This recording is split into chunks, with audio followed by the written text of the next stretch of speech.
can't wait for the action.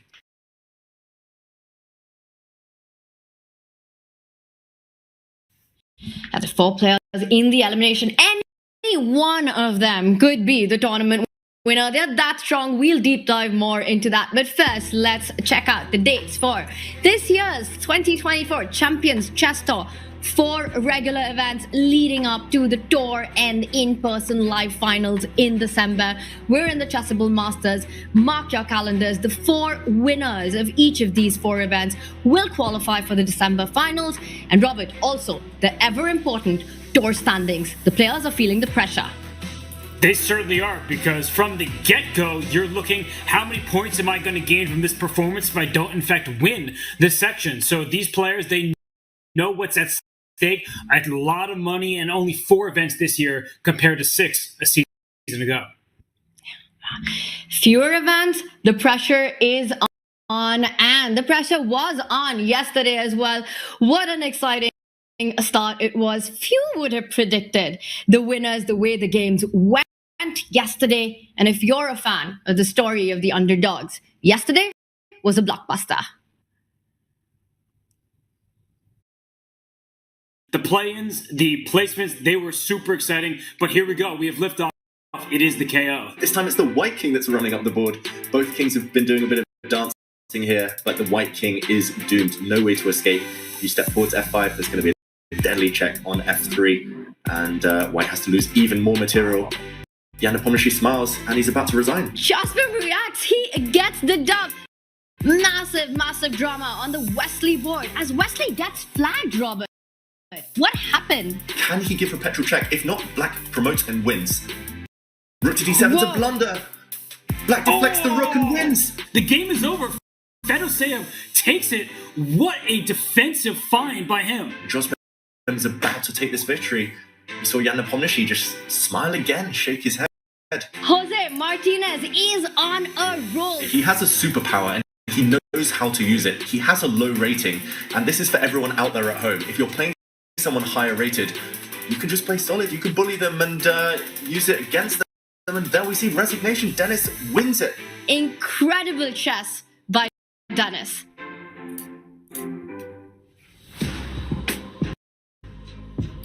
It was a day of celebrations. 3 under 2,700 players have made it through to Division 1 of the Chessable Masters, and they remain in the winner's bracket.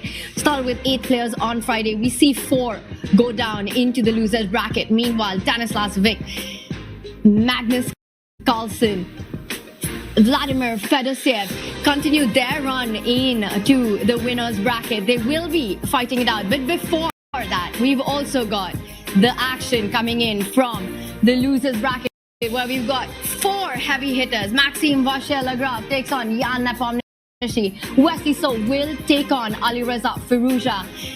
Big fights. David, who impressed you the most on day 1 of the knockouts? Well, it wasn't any of those 4 players in the elimination bracket, the losers bracket. Unfortunately, I'm going to go instead, however, for those underdogs. Denis Lazovic and Jose Martinez just showing that being the underdog, having their opponents push harder, trying to take them down, and kind of showing them maybe a little less respect than they deserve. It has worked in their favour, and especially for young Denis Lazovic.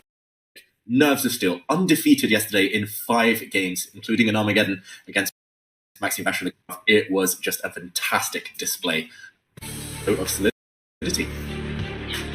And we have it, Dennis against Maxime. 4 draws in the rapid, the Armageddon. The Frenchman never really got a chance and never got his opportunity with the white pieces. Denis Lazovic kept it solid. We've got their post-match stats. Robert, what stands out to you in this one? It's the accuracy from the youngster. He has such a solid style that he avoids really heavy mistakes.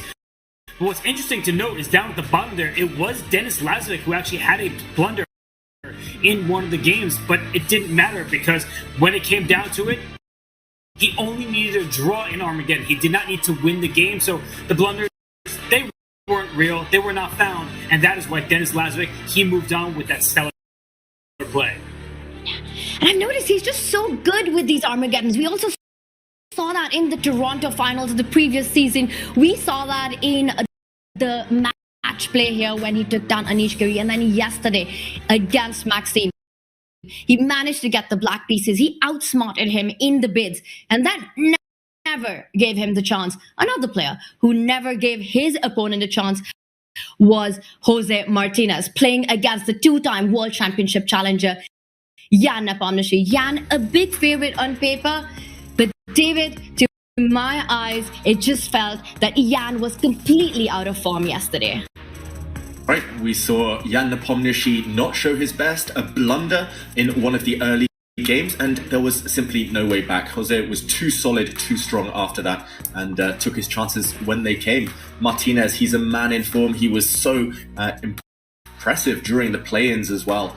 And this time format, 10 minutes on the clock, 2-second increment, really seems to suit him. So Jan Nepomniachtchi, he will hopefully step through the gears today. He needs to in that losers bracket, but Jose Martinez, one to watch. He's definitely the man of the moment so far. Jan Nepomniachtchi, one of the 4 players on their last lives today in the elimination bracket.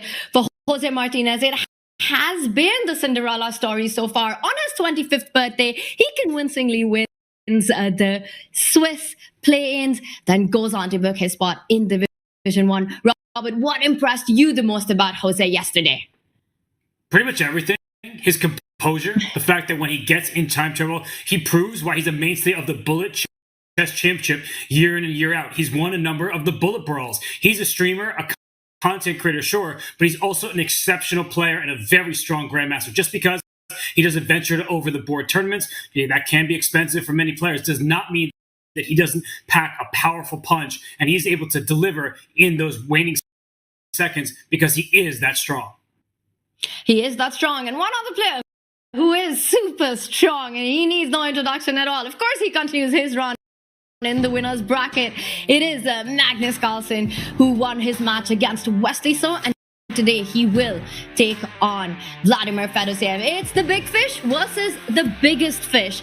David, what are we expecting from this one? Where does Fedoseev create his chances against Magnus Carlsen?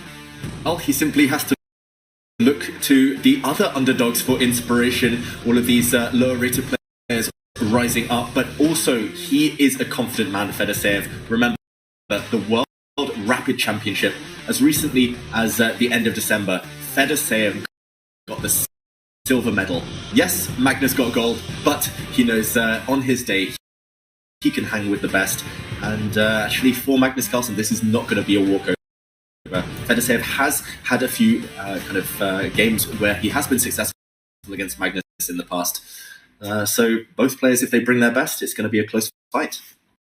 And one of those famous examples is when Magnus Carlsen, a few years back, he was trolling, coming onto chess.com, trying to take over the #1 rating in Blitz. And you know who stopped him? The big fish. Vladimir Fedoseev said, "Not so fast, my friend." And he took him down. He was every bit his equal in that Blitz match. This is rapid, it's a different time control, but the best part of Fedoseev is he bends, but he does not break. He is super resourceful, as he showed yesterday. Round took the match, scored a game as he faces the champion.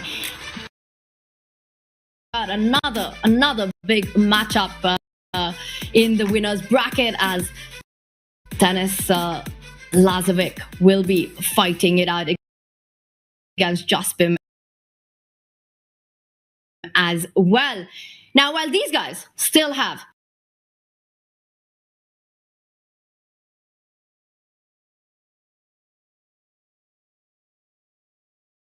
two lives left, there are 4 players who are on their last life. And 2 names that I think would surprise everyone and few would have predicted at the start. Wesley So against Ali Reza. One of them will be eliminated today. Now, looking at their form coming in from day one, what do we make of this matchup? And is there a favorite in this one, Robert?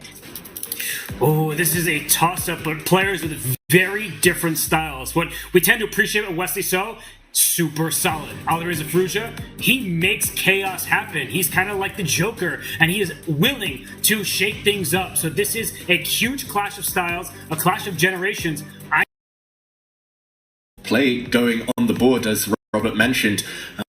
Firouzja, he's the agent of chaos. All hell breaks loose when he plays these days. It's been up and down, win, loss. That was the story of his tournament yesterday as well. But for Wesley So, if he can quiet down the game, if he can change the pace, maybe go into a slower, grindy end. To do today against Jan Nepomniachtchi, both very dynamic players. Both very dynamic players. Maxime maybe just needs to use all of his opening weaponry, his arsenal opening prep.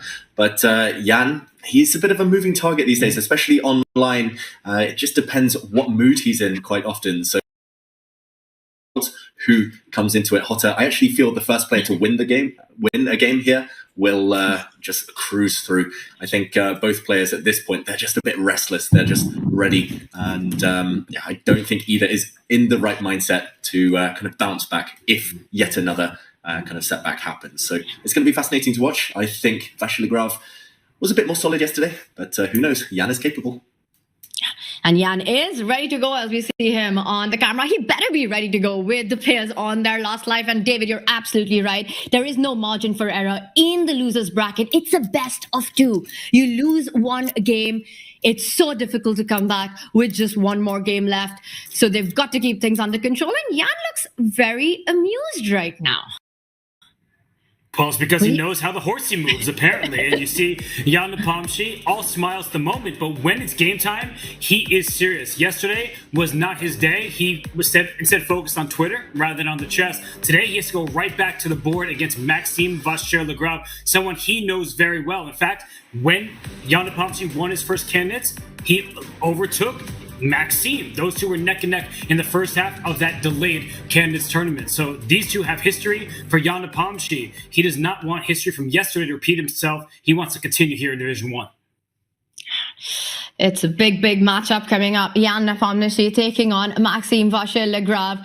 Well, earlier on Twitter, it looked like the two were friendly. Right now, David, all friendship has to be kept off the board. It is all focus. The gloves have to come off. The players, high pressure right now. What do you think is going to be the opening approach in this one for Jan? It's better to leave that Twitter sideshow to one side for now. I feel that Jan, it depends, right? He's got the candidates on the horizon. He doesn't really want to show off his best openings. But if he does employ his best openings, the Spanish with white, the Petrov with black, all of his kind of his kind of A-game openings, then I actually feel he has a chance. But yeah, the players, when they freestyle, anything can happen. It's so hard to predict. That smile on the face as well, it was there throughout yesterday. It seemed to distract him. He wasn't fully focused, Jan, and both players actually smiling. And yeah, really rare to see this mindset. It's just about who settles in quicker. This 10-minute time format, traditionally, it might favor Maxime Vachier-Lagrave. He's super quick, super instinctive. Yesterday, Jan was kind of yet to find his rhythm, but I'm not making a prediction, Tanya. I'm not brave enough. How about you? Yeah, it's going to be tough to predict this one, David, Robert. And David, you mentioned this time format, 10 minutes with a 2-second increment. Very different from last year where the players started with 15 minutes and 3-second increment. At this level, how much of a difference is that 1 second? How does that change the dynamics for these players, David? Massive, especially when the clocks tick down. The players at some point will reach that climax of the game when it's really messy, when the tactics are flying, and there is just pure instinct. So 2 seconds disappears instantly. We even saw Wesley So lose on time yesterday. That's how quickly the increment can disappear. And both of these players, known for their speed, they don't really want to get down to those time scrambles. And usually it's just about who's in the better shape, who's in better form. Here we go, though. It is the Petrov defense, one that I name-dropped earlier, showing how much Jan Nepomniachtchi wants to win this game. He's taking it seriously, this tournament, the Chessable Masters. He wants to win it. We see a trade of pawns in the center. This is still the main line of the Petrov defense. Until now, not the most common move. White bringing out a bishop, blocking the d-pawn. But this d-pawn will later most likely move. Often white pushes the pawn forward, drops the bishop back, and then the d-pawn is free. So clearly preparation, a bit of a battle here. We see on the left side of our boards the percentages of the kind of outcome of this opening. White tends to win 47% of the time. That's a huge score, I've got to say. But Jan Nepomniachtchi, he's got more time in the tank. Robert, what do you make of these early moves, these early decisions? I'm honestly most surprised by Maxim Vachier-Lagrav's time usage. He's one of the quickest players on the planet, as is Jan Nepomniachtchi, and we are seeing a pawn sacrifice in the moment. So white is about to take twice, goes up a pawn. Black gets a pair of bishops on an open board, so that is compensating for the material deficit. But as I look just at the clock, Jan Nepomniachtchi, in his preparation, it was Maxim who played an offbeat opening. And Tanya, are you as surprised as I am to see that it's Maxim playing something of a sideline, and yet he's the one using his clock? Definitely. And Robert, we've spoken so much about preparation, and this is something that has to be Jan Nepomniachtchi's World Championship prep. But for Maxim, he's still in the think with that last move. So I'm just trying to understand, there are so many natural developing moves here. You can take the knight out to c3. You could double up on the E line, attacking the bishop. What goes on in a grandmaster's mind at this early stage when obvious moves are in front of you to slow down? What is Maxim thinking about here, David? Maxim, he's the most instinctive player I've ever met. I've played him since we were both 8 years old, and normally in a position like this, he would kind of throw the moves down on the board. They'd be flying out, pawn to d3, like you said, bring the bishop out, bring the knight out. He won't stop to calculate until it's really necessary, but he knows he's walked into some opening preparation here, and hence his last move, he's trying to simplify the equation. That is not Jan Nepomniachtchi, I can confirm. That is Wesley still on the camera, unless something magic has happened. But yeah, he's just trying to get rid of a set of pawns, trying to simplify the equation since he is one pawn ahead. But Robert's right. The time usage is really mysterious. I have actually seen Jan Nepomniachtchi employ this pawn sacrifice in the past. It is known. So Maxim may be surprised by the employment of the Petrov defense. Maybe just didn't spend too much time preparing, wanting to stay fresh instead.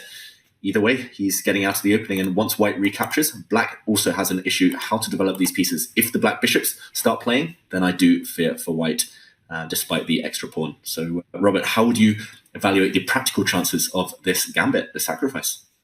Well, this last decision to offer a trade of queens, I think, is a good practical one from Maxim Vachier-Lagrave. We often tell our newer members of the audience, our students, to trade pieces when you're ahead. White is a pawn up, so if the queens could come off the board, and also if the rooks later leave, then that extra pawn will make its presence felt. It is a c2 pawn, but later you can use it as a pass pawn, push it forward. So the bishops, they are long-range pieces. They can poke and prod on both flanks. That's the good news. The bad news for Jan is he is down a pawn, and I don't see the clear-cut compensation. I don't see something he can target. He is now playing defense a bit. He's going to prevent white from pushing those pawns forward, and the queen trade has happened. You see the evaluation bar slightly inching upwards for white. I would agree with that assessment. I would certainly love to have this. It's a dream position for Maxim. Yeah. He's got the extra pawn, and David, sorry, but I was just going to say, pieces traded off, queens traded off, he's got the extra pawn, the bishop's coming out. It just looks like Jan's going to be fighting it out for a draw here. It feels like a game for two results to me. I was about to kind of preach about how you should trade on your terms, not your opponent's terms. I was really surprised to see Jan Nepomniachtchi take off that queen in the center a few moves ago, because now white's knight is really well solidified. Look at this. It looks like a granite statue in the middle of the board, protected by this pawn, protected by the bishop. It's on a square we call an outpost, and the only way to get rid of it effectively is to trade off these knights. But now if white does take the black knight, the black pawns will be shattered. I'm expecting that to happen any moment now. What else simply for white? The compensation here for black will lie in this bishop being a bit of a nasty pest here along the diagonal, just reminding the white pawns on the queen side that they're slightly vulnerable. And this bishop, if it can get into the game, if there is a trade of knights, for example, via this diagonal, then the bishops do start to play a role. So still not over, but I agree with both of you. At the very minimum, white should be able to return a pawn and kind of bail out into a draw. So it's very much a two-result type of position where it's white trying to make things happen, trying to cling on, trying to profit from the extra material, but essentially black objectively should be fine. This is really reminiscent of the Marshall Gambit and other e4, e5 openings that some of our viewers might know, where black gives up a pawn but has long-term and watch out for the B file to become a bit of a pressure point in the near future. But for now, these two weaknesses do give Black the questions to answer. White's knight is coming. Small advantage. I think we're all in agreement here for White. This is the first time for everything, right? We're all agreeing White is better. It's a safe position. The knight, as you mentioned, can venture to B3 and C5 or up to E4 into the center. And unfortunately for Jan, he has his own weaknesses to worry about. A pawn's best friend is another pawn. David, you know I like to do this. If you can just grab that C6 pawn and scoot it over to B6 for a second, well, that looks like a much more stable foundation where your pawns are connected. But with the pawns separated the way they are, that means that White can start attacking them. In fact, the A7 pawn already means that the black rook is tethered to it. You can't easily move that into the position because A7 will drop. So the bishops are out. Tanya, we all seem to be on the same page here, but I guess the question becomes, how challenging will it be for Jan to prove that he can obtain that half point? Yeah, that's the big question here. Jan will be on the defense. He's got the bishop pair and the open B line and the rook on the D file, also on the open file as compensation. So there's definitely piece activity. But at the end of it, Maxime up upon the knight having these good squares. I think Maxime's going to try to get as much as he can from this position. We'll try to grind it out. This is a good moment to jump back to our other high-stakes game, which we haven't had a look at, as Wesley So takes on Alireza Firouzja. One of these two players will be eliminated. Should we check in with our other two heavy hitters? Let's do just that, Tanya, as we see Alireza Firouzja starting with the white pieces against Wesley So. And I was going to say Wesley So solid because this is rock solid for Black. No weaknesses at all. It's what we call the Carlsbad pawn structure. Whenever we see a pawns on E3 and D4 faced off by pawns on C6 and D5. But with a twist this time because White has already advanced a pawn to F4. Pros and cons here, you have more central control, but a bit of a backward pawn now. The backward pawn on E3 is a bit tender. You'll be stuck defending it for a long time. I've got to say, I'm surprised the evaluation bar is kind of slightly in White's favor here, unless it's because of this move, opening up the center. I would have thought Black is doing completely fine, but suddenly questions to answer. The Black Queen is hit. This is very dynamic now. Up Firouzja's alley. We were talking about who wants their style of position of game, and White is suffering long term. White has a weak isolated queen's pawn. This F4 pawn very tender as well. But for now, this queen hit. The F6 pawn a bit of a target as well. Robert, you're great with these tactics. Do you see any trouble here for Wesley So? If he just retreats his queen, for example, is he still as solid as it looks at first glance?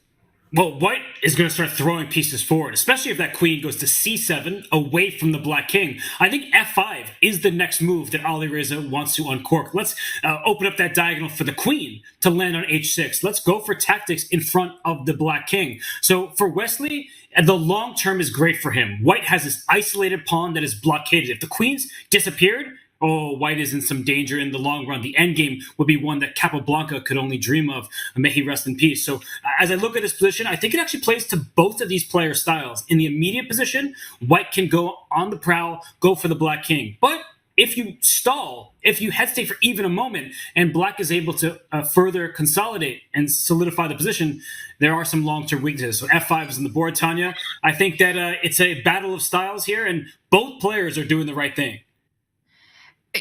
I completely agree with everything that you've just said, but I do like White's position, especially after that move F5. And to complete your thought, if we just back up before knight to D5 was played, David, as Black, you really want to keep things close and you want to keep your king side solid. But I think the tactics that you were pointing out earlier, if Black does make the move like G5, they're already on the board. Because after G5, White can go knight takes F6, pick up that pawn on F6, and suddenly queen takes G5. Once you recapture, the F6 knight falls and the whole king side falls apart. So there's really no way for Wesley to keep the king side blocked, which means that the white bishop on D3 and the pawn on F5 can open up after a trade on the live board, and I see the G6 pawn indeed has been traded off.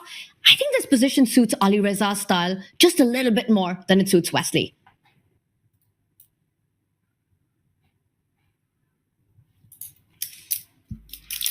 I think David might be muted right now as we could see him chatting, but nothing said. David, you back with us?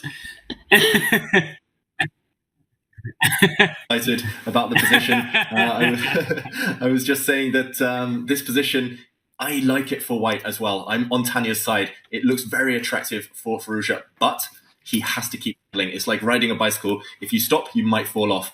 And long term, because he is worse here, he is kind of suffering with this backward D pawn, this isolated pawn.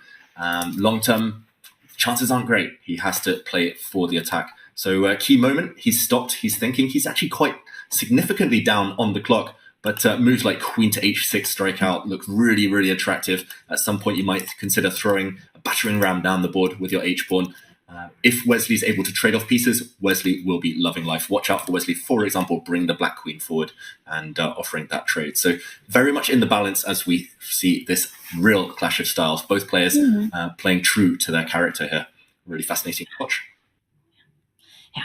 And I think it's the kind of position where if the pieces get traded off, like you're pointing out with queen to f4, these long-term weaknesses that white has, the isolated queen spawn on d4, these will come into play and give Wesley chances to perhaps fight for more. So for Alireza, it's really key to try to make most of the initiative on the king side.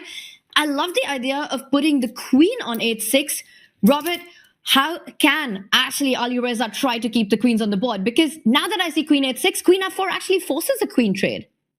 And that is certainly not what Alireza wants. So he's trying to make this checkmate happen, but you can't will it into existence. And that's the problem, especially for newer players who love to try to deliver a checkmate. You think, I'm going after the opponent's king, I'm going to checkmate them, and then they just trade the queens off and you feel a little bit lost, like you don't have any chess left in you. And so for Alireza, here comes the queen trade. He's strong enough where, of course, he doesn't feel at a loss. He is great in the endgame as well. But as I look at the clocks and I look at the position, I have to say, advantage Wesley So. He has been able to stave off that first wave of attack. He's in good shape. And with the pieces coming off, I really don't see the problem for black anymore. Looks great for black, I've got to say. I'm going to revise my opinion just from one move ago, or 2 moves ago now that the queens have left. The only solace for white is that you have access to this d6 square. The white knight does jump in. So the trade of the queens, long term, again, great for black. But short term, white is hitting this pawn. White is trying to cause some nuisance, now infiltrating potentially on the 7th rank. Will the rook jump in? Again, you have to play actively, you have to play dynamically to keep the momentum before you fall off that bike. And in the meantime, threats. Black threatening to take this knight, maybe threatening to take this pawn as a deflection. But yeah, Fallujah playing energetically as predicted, hitting this knight. Evaluation bar stubbornly in the middle. Who's, just before we switch back to the other game, whose position do we feel is easier to play now that the queens are off? I would say white's activity now is speaking to me, but black's position is better. But on the other board, we see a rook trade on offer between Maxime Vachier-Lagrave and Jan Nepomniachtchi on the left. And this is a critical moment in that game, because if Jan trades rooks, he better have calculated 15 moves ahead, as his pawn structure is weaker. So this is one of these endgames on the left-hand side of our screen here that we do not take for granted. It is pure calculation if you're Jan Nepomniachtchi. That's why he's invested already over 30 seconds. I can see him thinking for another minute. But even if you don't trade rooks in this position, you've still got to be careful, right? Because white's king can try and march over to d4. It just feels like black's pawn structure is so terrible on that left side of our screen right now. So if anyone's trying to push this, it's got to be Maxime. But David, realistically, what are the chances with the rook on the board, given black's weaknesses? Is there real metal to try in this position? Unfortunately, I think that chances are minimal. He's playing a great defender in Jan Nepomniachtchi, someone who'll defend actively. I really like black's last move on that left board on our screens. Black's pushing the h-pawn forward, just edging towards making yet another trade. The black king might march forward too. I think it's just too little material. It's too reduced. Your artillery here, just no real winning chances. If you were playing someone lower rated, maybe Maxime Vachier-Lagrave would get excited, but unlikely against Jan. Also, look at the clock times in that left on that left board. 2 minutes against 4. I simply don't think Vachier-Lagrave is going to be anything at all. A draw, by far the most likely result in that one, even if white is having slightly the better of it symbolically. So, yeah, we're predicting a draw on the left side of the board. In the meantime, Wesley So has frozen on the other one. The white rook has landed on e7, and suddenly the clock times have balanced out there. Robert, you mentioned that board clock slightly favoured Wesley. Are you still of the same opinion after this long think, and then he makes a move. Oh, but this is actually a Whoa. huge moment on the right-hand side of our screens because Wesley So, his rook is the only piece protecting his knight. So the white knight can put pressure on the rook. I know this may be a bit difficult for people to visualize, but on the right-hand board, the knight can attack the rook to try to kick it, but the black king will step closer to the white rook. That is what's holding on for Wesley. So he invested the time wisely, and he's worked it out. You see the evaluation bar still in the middle, but actually on the left-hand side of our screens, the evaluation bar is going up and up in Maxime Vachier-Lagrav's favor. This isn't just a drawn endgame. Maxime is pushing. And he's Commentators just- curse. Tanya, I might have jinxed him there, Maxime Vachier-Lagrave. You were asking about winning chances. Maybe he's created some. And it looks like he's just pushed his F-pawn. That D5 weakness is forever there. Black needs to trade on G3. But I'm still thinking about the right side board that we were pointing out. The move Knight B7 that you mentioned earlier, hitting that rook. We might be seeing a repetition with Black's king shuffling one step to the left and one step to the right. King F8, King G8, just pursuing White's rook on the E7, H7 square. Wesley So shaking his head there. But he's got nothing to be worried about right now. What are the chances of these guys going in for the repetition right here, right now? The more that Firouzja is in the tank, the more his clock drops down, the more inclined he will be towards bailing out with a draw. You can escape here with white, you can force the issue and take a draw if you want, and we're seeing that motif happen on the right side of your screen. Look at this, the black king stepping left, stepping right, hitting the white rook, and where to go? No escape squares, a trade of rooks, and actually that will clearly favour black. So I think this is the time for Firouzja to bail out. Meantime, in the other board, the evaluation bar's gone through the roof. Suddenly, is white winning? Maxime Vachier-Lagrave. Is he going to win this rook endgame? Firouzja against So is indeed a draw by repetition. It's time to focus. Maxime Vachier-Lagrave. This endgame, he's working some magic. Suddenly, Nepomniachtchi leans back and realises there's big trouble. White's c-pawn is simply going to march up the board. How to stop this simple plan of promoting the pawn? What he missed, because as you said, the carpet has been rolled out for that c-pawn, and black is down a pawn even though material is equal. Let that sink in. The material is even. Both sides have two pawns, but black kind of has one. And this is why double pawns are so bad. This is why your coaches tell you you want to avoid it if you can, because one white pawn stops two of blacks. David, I'm going to have you do that thing again. Pick up the f7 pawn for a second. Just hover it. Or that one, yes, to e6. You can create a passed pawn. And you can't do it when there are two pawns in a row like this, and white, on the other hand, plays c4, c5, c6, and so on, and it gets the other side. Really nicely explained there, Robert, that essentially white has an extra pawn, it's pushing forward, and the rook on d5 is so nicely placed because it makes sure that the black king can never actually pass through and defend that c-pawn from a queening. It's attacking the f5 pawn, it's blocking off the d-file, and it looks like Jan Nepomniachtchi is in big trouble. Easy moves for white. Moves, and he's calculated so well here. The mathematician, Maxime Vachier-Lagrave, with that education, he is so good in these positions where it's just a race. White is marching forward. Not just that, but once the white pawn steps forward, the white rook will actually step behind to block any attempts by the black rook to give itself up. And I'm not sure if there's even any time to go and grab this white pawn. He has to try it, because what else? You have to take that pawn and hope to get the black rook back. But two squares away now, and it will be soon touched down. Once the pawn lands on c7, it will be unstoppable. Nepomniachtchi is shaking his head. He knows it's inevitable now. He's let it slip.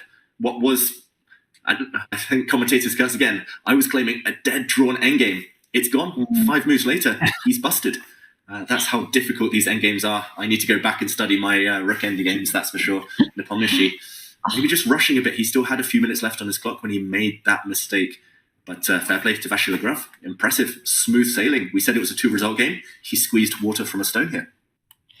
Maxime Vachier-Lagrave felt it that there was something to fight for in that position where Jan Nepomniachtchi declined the rook trades. It looked so close to a draw, but it all comes down to this pawn structure. He managed to create the pass pawn. And like you mentioned, there's no time for black to even grab the f4 pawn. We've been talking about that rook on d5. Once the c pawn moves forward, that rook on d5 will slide one step towards the left side and block any defensive ideas on the c line as well. The king and the rook playing an impressive role in assisting the c-pawn. This is Maxime Vachier-Lagrave's game. He knows it. He leans back. And the graph below the board tells the full story here. It was even, and I think that Jan Nepomniachtchi, he was lulled into a sense of complacency. I'll make a draw every single time I get this position. Not today, not now. And the problems were with his pawn structure. He had these split pawns, and his d5 pawn in particular was a weakness, and now it's off the board. Only white has a passer. Black's king, it's slowly marching towards the side of the board. White can even give up the rook to get a new queen, but I'm not sure if that's necessary. Like, why don't you just bring your rook to the final rank and then push your pawn after it? Just don't give black even a semblance of hope here. Queen versus rook is a win, theoretically speaking, but when you don't have much time on your clock, it can be difficult to prove. So I like keeping the rook on the board and then pushing the pawn. Robert the Prophet again. He drops his rook back. The pawn is going to promote. Not much to do about it. The pawn will cost the black rook his life. Tanya, I think we'll see a resignation any moment now. Yes, absolutely. I think Jan Nepomniachtchi knows it as well. The king is extremely strong on b5 and just marches forward to assist that c7 pawn. The rook on d3, making sure that the black's king can't come and defend that c8 square. Pieces are beautifully placed. And notice how black still hasn't even managed to create a pass pawn. And that is it. Jan Nepomniachtchi cannot fight the c7 pawn. He resigns. Maxime takes the win. Wow, this endgame just turned around really fast, Robert. It did, and that's when it happens when you think that you're for sure going to make a draw. I don't blame Jan Nepomniachtchi. On a good day, he draws that game for sure, but not in this one. Maxime Vachier-Lagrave never gave up. He was ceaselessly determined to fight for the full point, and he earned it.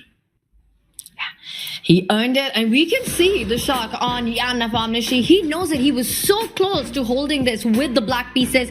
This is our scoreline going into the final game of the elimination bracket. Jan Nepomniachtchi has to win on demand, or it will be the end of the road for him in the Chessable Masters. Meanwhile, Wesley saw Alireza Firouzja after quite an exciting battle there in the opening. The middle game ended peacefully with a draw.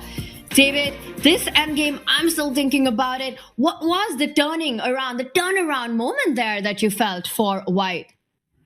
I think it was just Maxime Vachier-Lagrave applying a little pressure, setting this trap deep in the endgame, and Jan Nepomniachtchi falling into it. It was actually simply a case of Jan relaxing, as Robert mentioned. If he just protected his all-important central pawn, if he'd activated the black king a bit earlier, then it would have been a very different story. It should have been a relatively simple draw. But never relax in rook games. Always think about what the opponent wants. Think about the opponent trying to trick you. Jan, his guard simply wasn't up. And in rapid chess, that is brutal. Opponents are ruthless, and we saw it there. One move, and he was done. That was. And now for Jan Nepomniachtchi, he has to get over it. There is no time to recover. Only one rapid game remains. He must win on demand. Meanwhile, of course, for Wesley, so Alireza Firouzja, it remains level, and they've got to fight it out in the next one. What are the chances of this matchup going into the Armageddon, Robert? I think very high, because Wesley doesn't take tremendous risk if he doesn't have to, right? If he's down a point and needs to win, he'll go all in. But he drew game one. He has a ton of experience in Armageddon from the Champions Chess Tour a year ago. And as we see a king's pawn opening from both sides, the big question, will we get an Italian game? Oh, the answer is yes, instead of a Berlin. And he's trying to outmaneuver Alireza later on. So I do think that this is Wesley's style. Oh, but he is playing this trendy line. We've seen it a lot, and you see to the left of the board, white does win quite a handful of times, but black wins his fair share too. My big question here is whether Alireza Firouzja has done his homework. Wesley actually employed this opening yesterday against Magnus Carlsen when he was behind in the match and needed a win with white. And Firouzja here acting very quickly and differently to Magnus in that game yesterday. So often you need to keep an eye on what your opponent's been doing in recent times. You need to prepare. You need to have an idea up your sleeve. Firouzja here dropping the black bishop back. I'm just waiting. It's something you referred to yesterday, Robert, just for the chaos button. Pawn to g5, for that to be unleashed. Yes, it kicks back the white bishop, but it also weakens the black king. So really double-edged type of position. And I'm really glad, I've got to say, first of all, we're seeing the Italian, not the Berlin. I was dreading it. I thought, straight to Armageddon. But no, this one bubbling nicely. There we go, g5 on the board. This is definitely bubbling up, and we'll explode after that last move, g5. It's a lot about the blink first game in these openings. Both sides wait for a castle from their opponent before deciding to go g5. But in this position, Ali Reza does it with Wesley's king still in the center. And what are the chances, especially after that last move, that we're going to see Ali Reza's king castle on the other side of the board? Is he looking for safety on the queen side?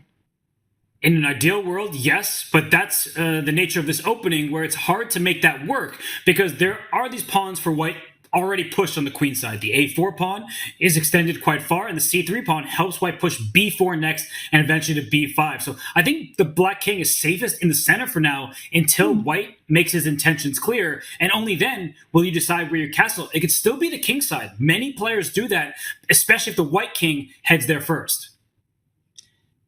Just to say, he says it, he plays, as you say it, he plays it there, Robert, and now it feels far safer for black to commit to this side of the board. Now you know your opponent's intentions, no commitment issues there. For Wesley, at least, he gets the white king to safety, but for Ruja, he's actually going on a bit of a knight dance here. The black knight wants to retreat, come round and sit on a really nice perch, not just defending the king side in case he wanted to castle there, but also getting ready to push these black pawns down the board. Now that he knows his opponent's intentions, watch out for this diagonal as well. Black's bishop, a raking piece from afar. And this is going to be mutual attacks. White advancing on the queen side, black most likely advancing on the other flank. And there we see a blue arrow. That wasn't me, that was the computer saying black's best move by far is knight to f8. So I'm expecting that move to be played. There we go. The player's clearly within their homework. A bit of home cooking here, and I can't wait to see this pawn march down the board. For better or worse, black is all in for the attack now. And the speed with which the players are playing, it clearly implies that they're still in preparation right now. That last move, bishop to d5, avoiding any trade. You're pointing out the h-pawn moving forward. White will have to tackle the threat of that bishop on g3 getting trapped, which means that he'd have to push his own h-pawn forward. And very often it's to h4 to make sure that black has to take a decision with that g-pawn. Either you close it with g4 or you try to open up the g file. I think we might see a structure with h5, h4, and black pushing g4. You're very, very likely to be correct here, Tanya. I've spent way too many hours of my life analysing this type of position, and that usually does happen. Here we go. First step of the plan. Big threat on the board. Trying to trap this bishop. It's got no squares. Pushing a pawn to h3 is simply too timid. You give black a free hand to choose which pawn to push. Black will blow open the position on his terms. So why not fix the structure, or at least ask the question on your own terms? And this is what Wesley needs to go for. I'm trying to recall, my memory's getting worse as I get older, but I'm pretty sure I've studied this exact position before, and h4 is the best move. But we'll see what Wesley has in store. As Robert mentioned, the Italian game, there's so many ways to play it. You can put your own personal stamp on these lines. But style-wise, to my eyes at least, this is going to favour Ali Reza. If both players are on their own, he prefers this type of position over Wesley. That is 100% true, and your memory does serve you well if my memory serves me well, because I do believe that h4, as you and Tanya both just mentioned, is the response that white needs to play here. And after g4, well, then the difficult decisions continue to arise, because do you hop forward to go for the attack, but your knight could get trapped in enemy territory? If we just show this variation, the pawn off, you could push up to f6, and your knight has nowhere to go. It can continue jumping into the position, but that's the last stop on the knight tour, because the rook slides up to h7. You're getting ready to take, or trying to play a move like bishop e6 first to win that knight without giving material back. So just to point out, the knight often retreats rather than hops forward, and if that's the case, white will step his own king into the corner, play pawn to f3, and blow the whole position open. So I don't know whose king is safer. I don't know what to make of it. I've seen positions like this before, and they're always just crazy, and chances for both sides. Well, this we like to see. Yes. It's exactly what we like to see, and I think we're going to see this one blow up. Meanwhile, the other game that needs to blow up for Jan Nepomniachtchi is his one against Maxime, and I think it's a good moment to check in with them, because look at what we've got on the board. It's definitely started from a Sicilian, and now the fight for the d5 square. That last move, knight to g8, it surprises me, and it looks like, at least from the eval bar, that Jan Nepomniachtchi is on his way to make a comeback. Oh, Robert, this last move, knight g8, given a cross, a miss by our harsh game review. But yeah, it's just an ugly position. I think no good choices there for black. Look at this pin, it's ugly. The white knight, beautiful. Even if you just cement that knight with a move like pawn to c4, how is black ever going to break this bind? Looks beautiful for white.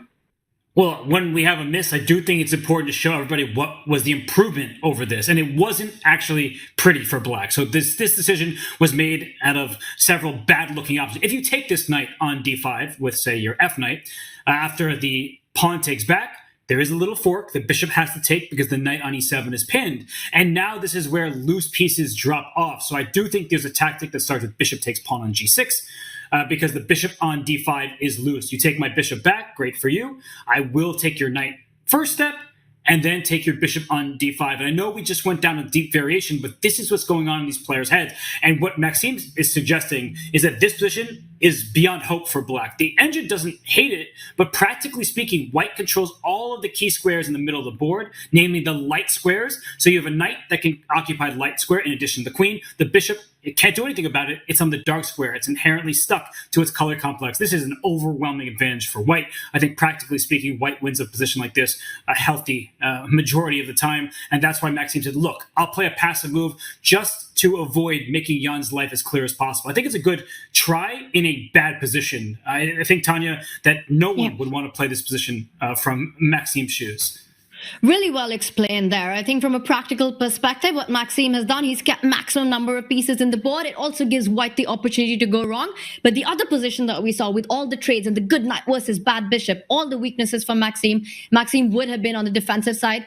I'm just thinking about the fact that this looks like it came from some sort of a knight off that became a hybrid with a dragon. Now, the knight off is Maxime's bread and butter.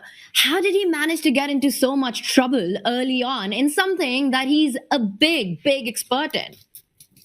Well, the problem for Maxime, and I liked your maximum pun there, Tanya, the problem for Maxime is he's employed the Najdorf, but that was also the stomping ground of Jan Nepomniachtchi for most of his career. We're seeing the two biggest world experts in the current age, at least, of the Najdorf, the Sicilian Najdorf. And unfortunately, if your opponent knows just as much as you do, they also know what openings you fear, what variations are the most testing, the most tricky. And look at this, blowing open the kingside now. This is a pawn sacrifice by Jan Nepomniachtchi, but he's zeroing in on this black king. He knows that this is a big target. Open lines are the currency of this position. Who cares about pawns? The fewer pawns you have, the more open lines you have.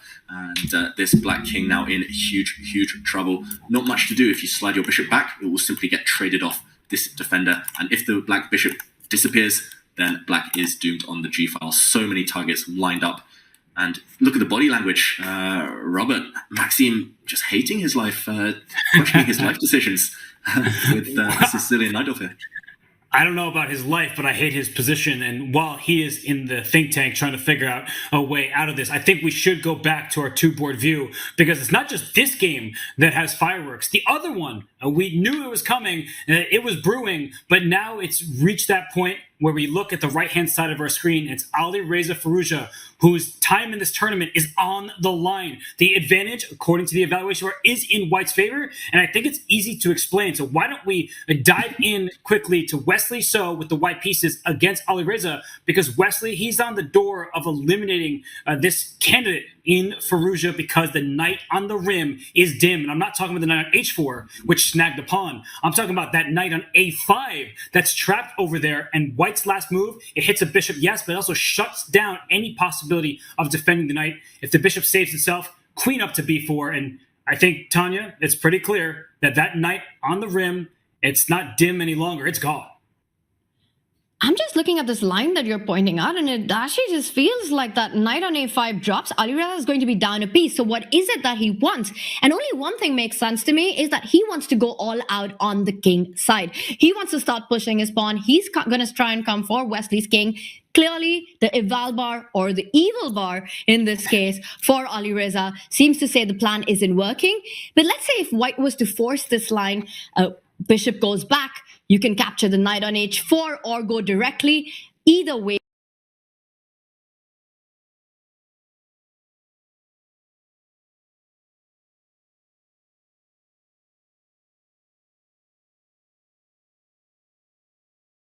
is either the knight will fall back or the queen will fall back, and knight g6 here. You take on a5, black starts going h4. It at least starts to get a bit messy on the king side with white's queen on the other end of the board. And maybe, David, you will help me follow up with the attack like you're showing. The queen moves forward, the g-pawn pushing forward. This is far from over. You're up material, but you might be down a king if you're not careful on the king side.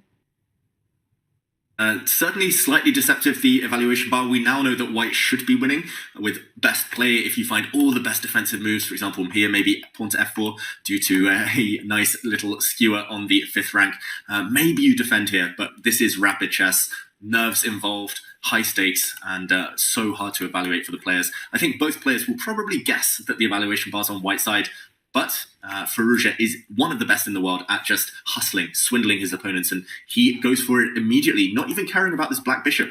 He might even be down 2 pieces. This black bishop might be snacked on. Next, the black knight might disappear if the white queen steps forward to b4, but he's all in. It's all about the white king. And here we go. It is a race. Material versus the attack. Who is going to... Wesley playing super fast, though, with a couple of minutes extra on the clock. Robert, it just feels like too much now, especially with the dark square bishop gone as well.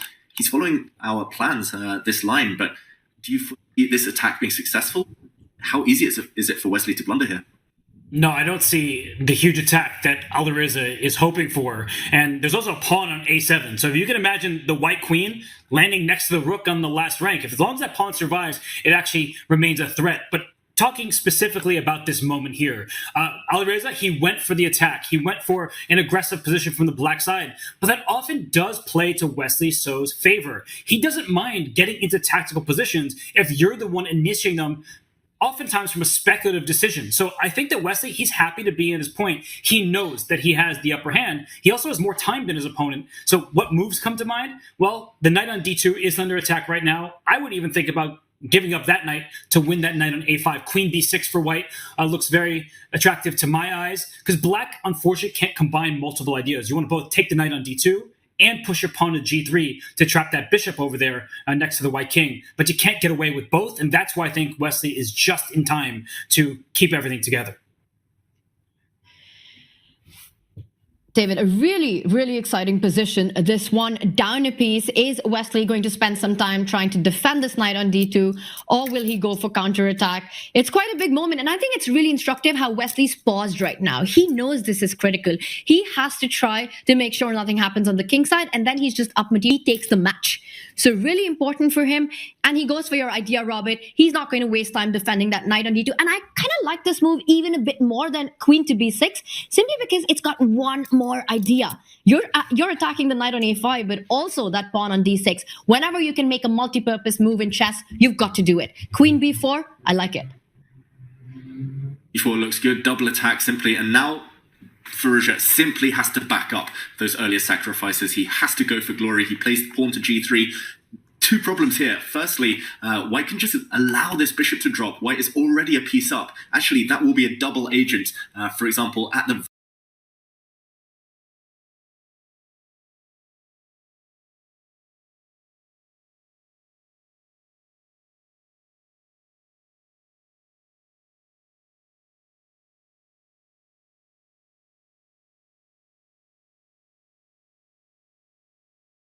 very minimum, if say I take this pawn, say I just hide in the corner now, this black pawn keeps the white king safe. It's guarding white here. Actually, you want to pick up this pawn and throw it off the board if you're Firouzja, but frustratingly in chess, you cannot do that. White's knights will start coming forward. The black king is the one in trouble here. But if we go back to the current position, other solutions might involve just taking this pawn off the board. Look at this. If you take this pawn, counterattack against the black king suddenly, and it becomes a pure race. I'm not sure how you fend off the attack against the white king. This has to be worked out really, really well. But we see the evaluation bar showing that white attack is the more dangerous of the two.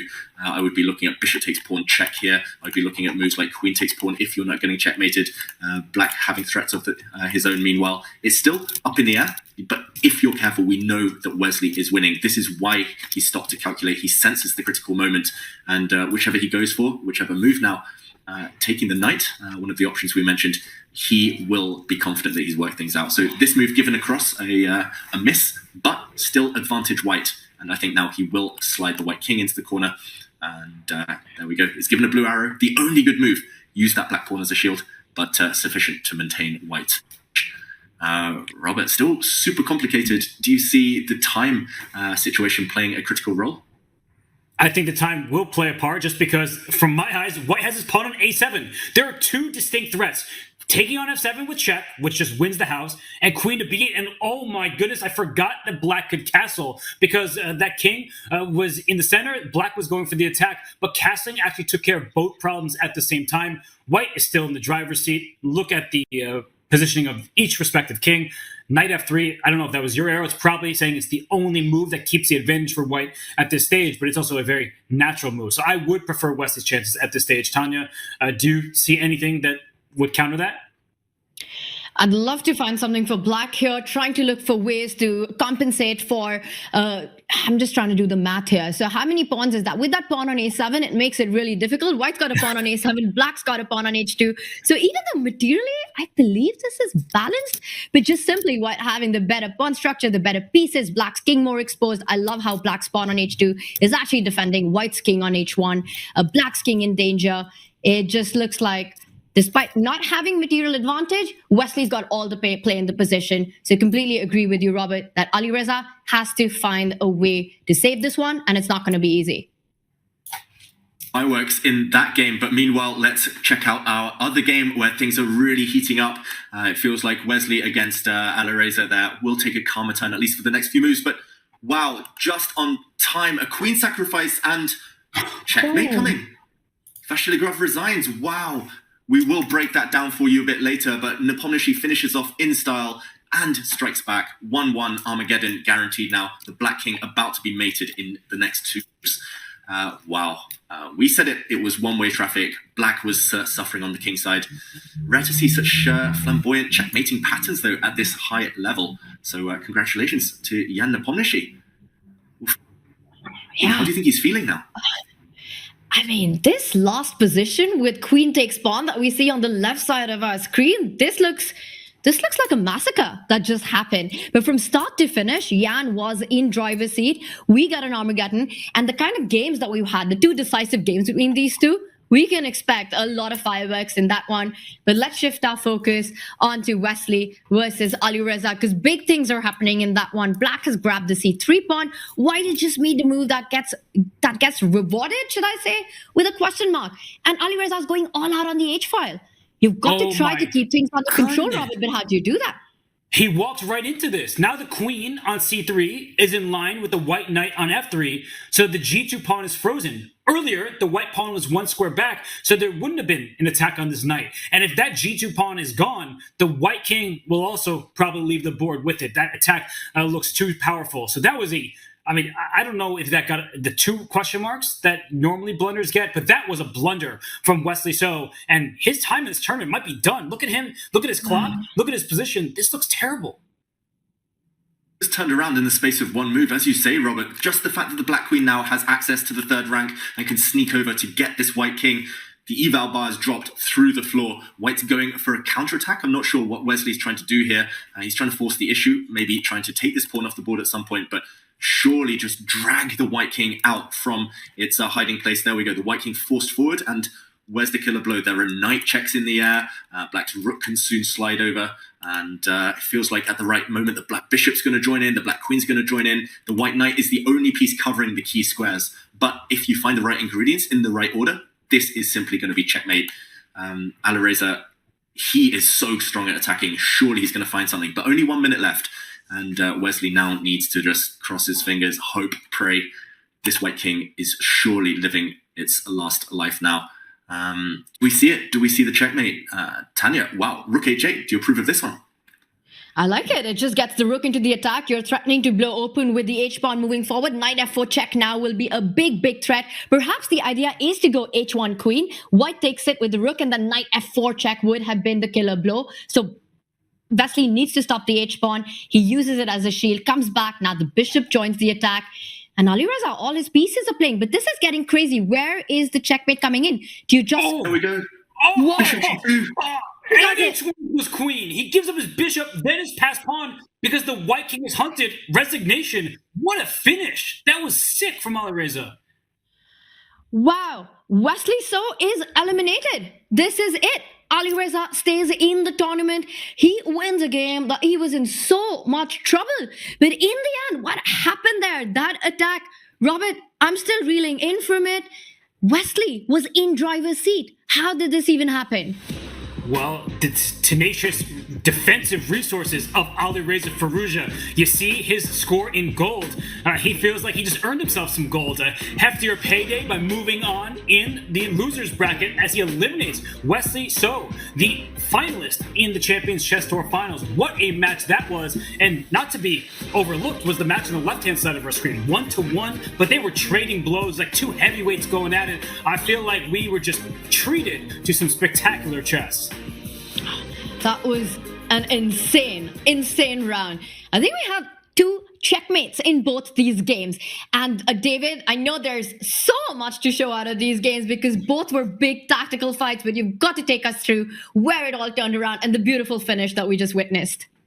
Let's do it. Lightning struck twice, 2 checkmates to decide those 2 games. And with a twist this time, let's check out those finales in the chess browser powered by Opera. And first of all, let's start with Jan Nepomniachtchi with white against Maxime Vachier-Lagrave. The black king now in huge trouble. White's pieces lined up. Look at the battery of the white queen and rook, especially on the h-file. Instead, though, knight e7 check first to kick this black king into the corner, and now lining up. Bishop to g5, a piece sacrifice, allowing a bishop to drop with check, but the white king slides to the opposite corner, this time safe, and after queen to g3, the beautiful finish. The checkmating pattern, queen takes h6. Do your puzzle rush, everyone, because this is beautiful. If black had taken this queen off the board, another check, and now white's 3 pieces and pawn combine to trap the black king. A wonderful finish there from Jan Nepomniachtchi, and I think if possible we can just switch over to the other game where the other checkmate was equally beautiful from Alireza Firouzja, but maybe that's one to show later. As first, I just wanted to mention, if any of you want to go and check out that Opera browser yourself at home, then it's available on Windows, Mac and Android, and it can be integrated directly into your sidebar. So for those of you like me who love playing Blitz at home with the boss not looking, then Opera is for you. Just make sure you don't get fired because chess can be super addictive. Check out the Opera browser. We've got a big Armageddon coming up to check out who goes through in the bracket, who gets eliminated. Stay with us. Don't go anywhere. We'll be back with the bids.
Well, hey everyone, we're here at the Chess.com Champions Chess Tour Finals, and of course fair play is a huge topic for everyone around the world, as it should be, including questions like, can you actually keep a venue secure? Can you actually stop cheating, even if it's some of the most advanced spyware level stuff out there? The answer is yes, you can. And where I just entered is where the players enter. They can go directly to their rooms and back from here. But now we're going to walk through as if we're a regular person. This guy's going to say, you don't belong here. But okay, jokes aside. All right, now we're going to get into the real stuff, all right? Players are brought down into this area before games at a scheduled time so that they have enough time to be fully checked for fair play.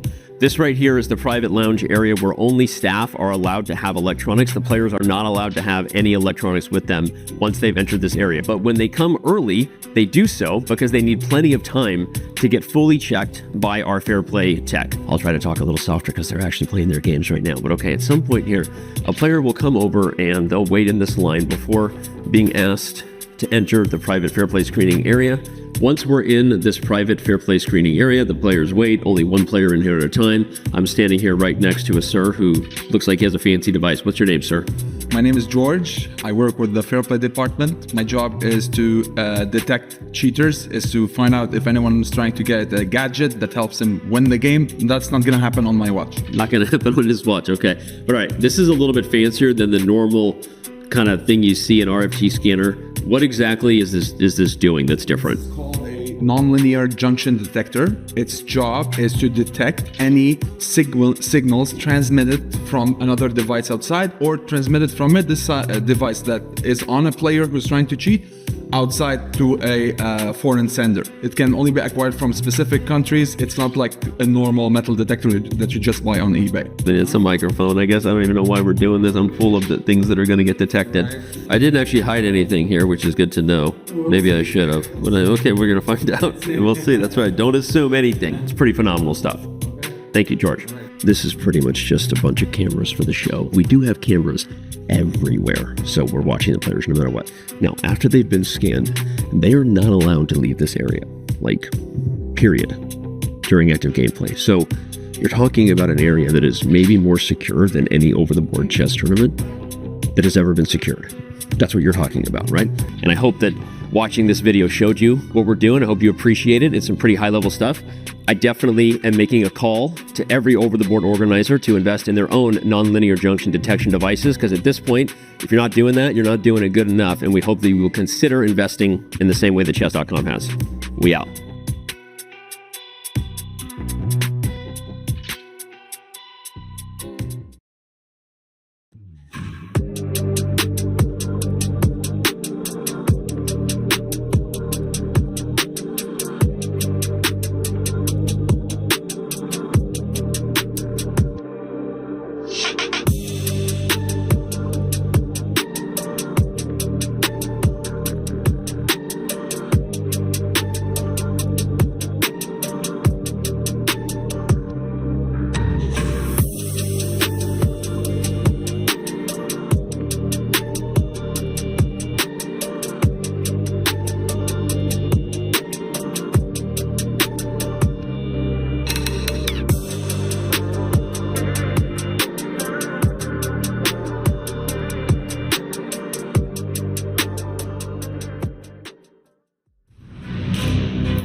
Just before our break, we saw an explosive checkmate from Alireza Firouzja against Wesley So, and we just wanted to break it down in slower time here.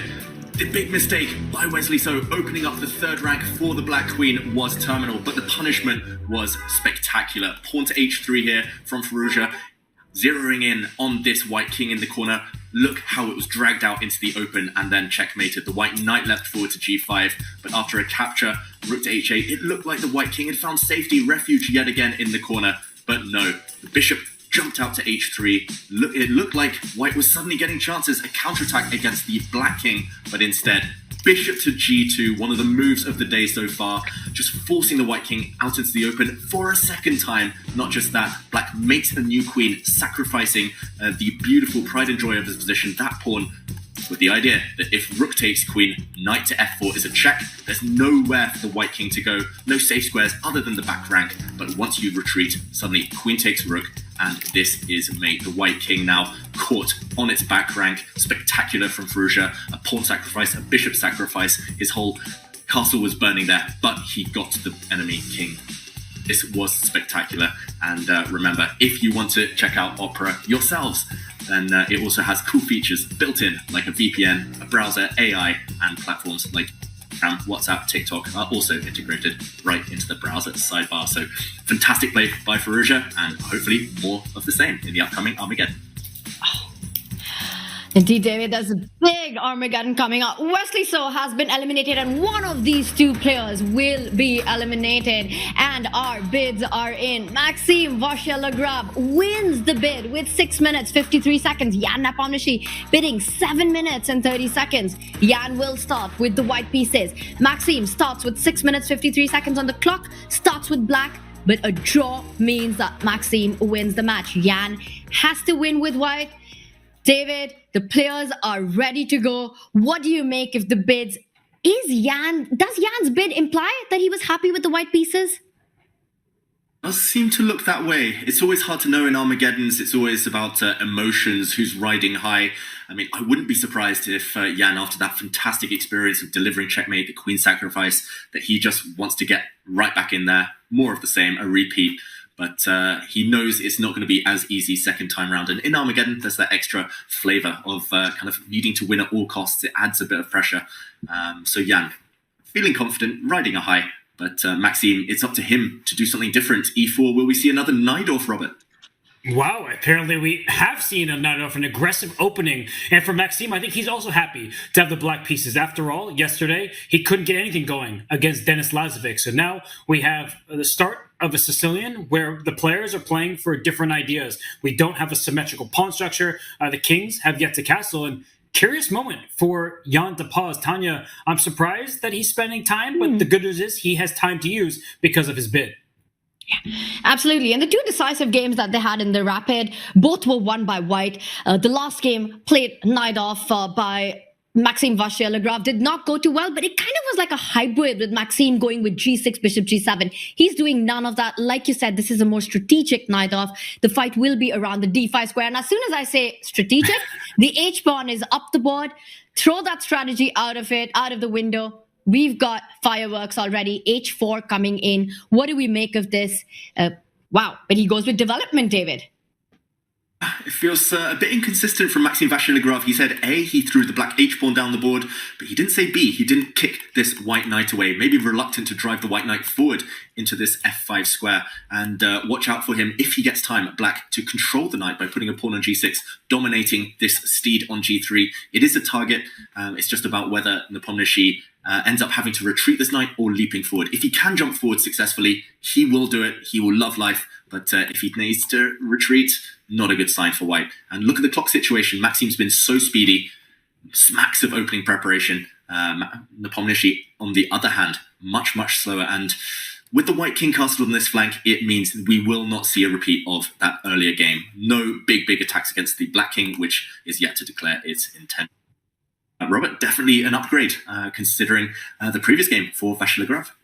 Well, it couldn't get any worse, that's for sure. He was blown off the board. He was moving his knights to their starting squares. But one of the big questions about this position, and in any Najdorf, is can black successfully play the move d6 to d5? Because that d6 pawn, it's a backwards pawn that white wants to barrel down on. And if you could play d5, the good news is you get rid of that potential weakness. You open up a diagonal for your dark square bishop in particular, but you also maybe leave some vulnerable pawns behind, namely the e5 pawn, which can become a target. So these are the central questions. And speaking of central squares, knight to d5, giving up a pawn temporarily.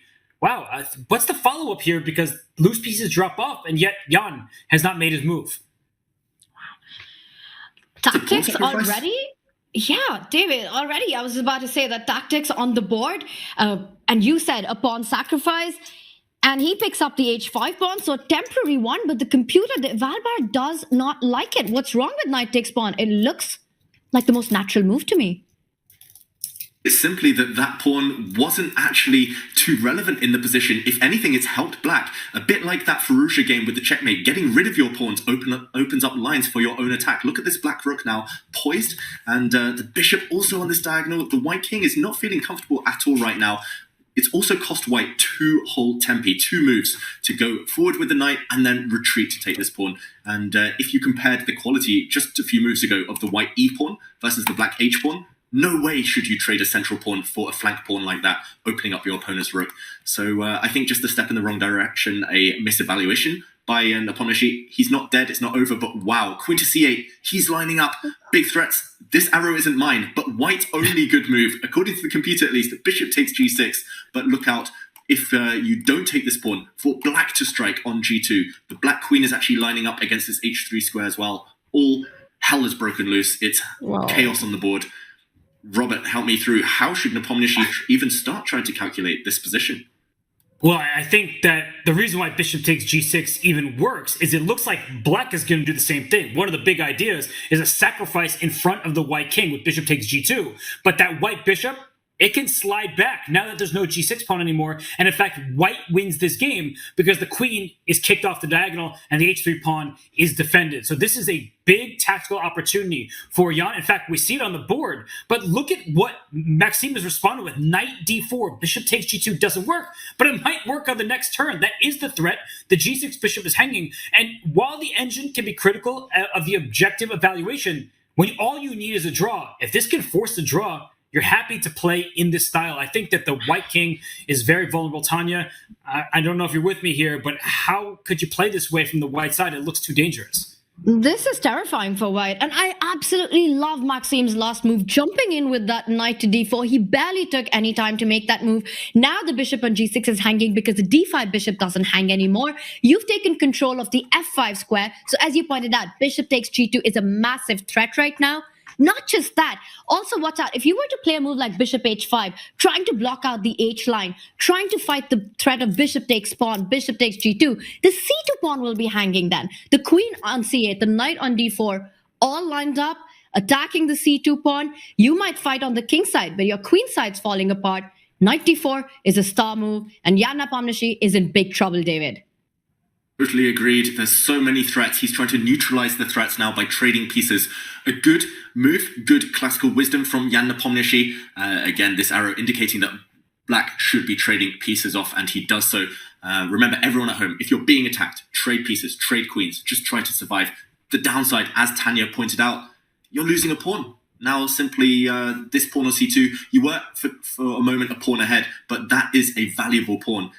White is stuck with these three flank pawns, which are going to take an age to ever march up the board. But watch out for black's central pawns to connect and dominate the whole midfield, the whole center of the board.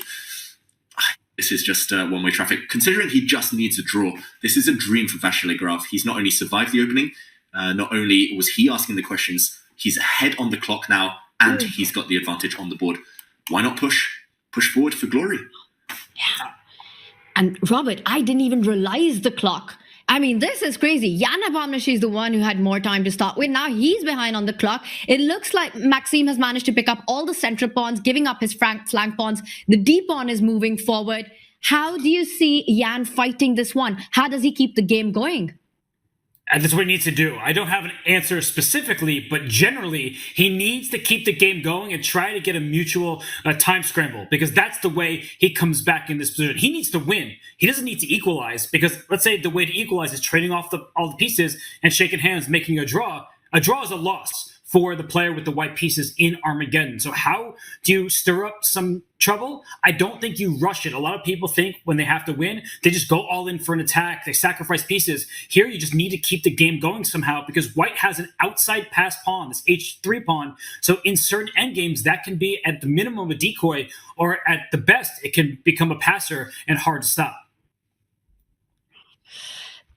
For white right now, but I've got to say, what Maxime is doing. Central control.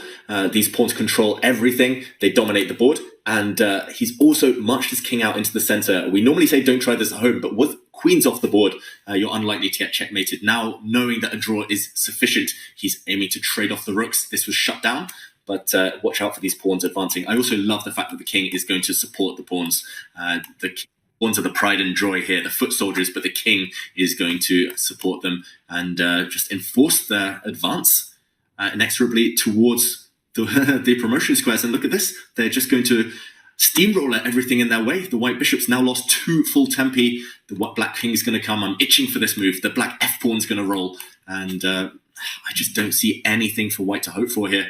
Not just that, but he's reminding the white king that on these lines, look at this, the 2 black rooks still poised, just in case you let your guard slip. So right now, Vasily Graf, it feels like only the clock or a blunder can trip him up. 4 minutes.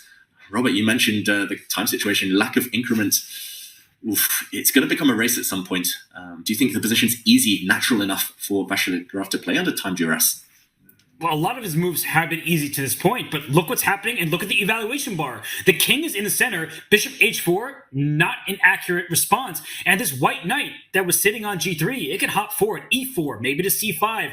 The center might collapse at any moment. So Tanya, as I look at this position, and wow, he takes a step back, which actually is the better option. I think that it's Maxime who needs to prove that he can stabilize here because his king is in worse shape.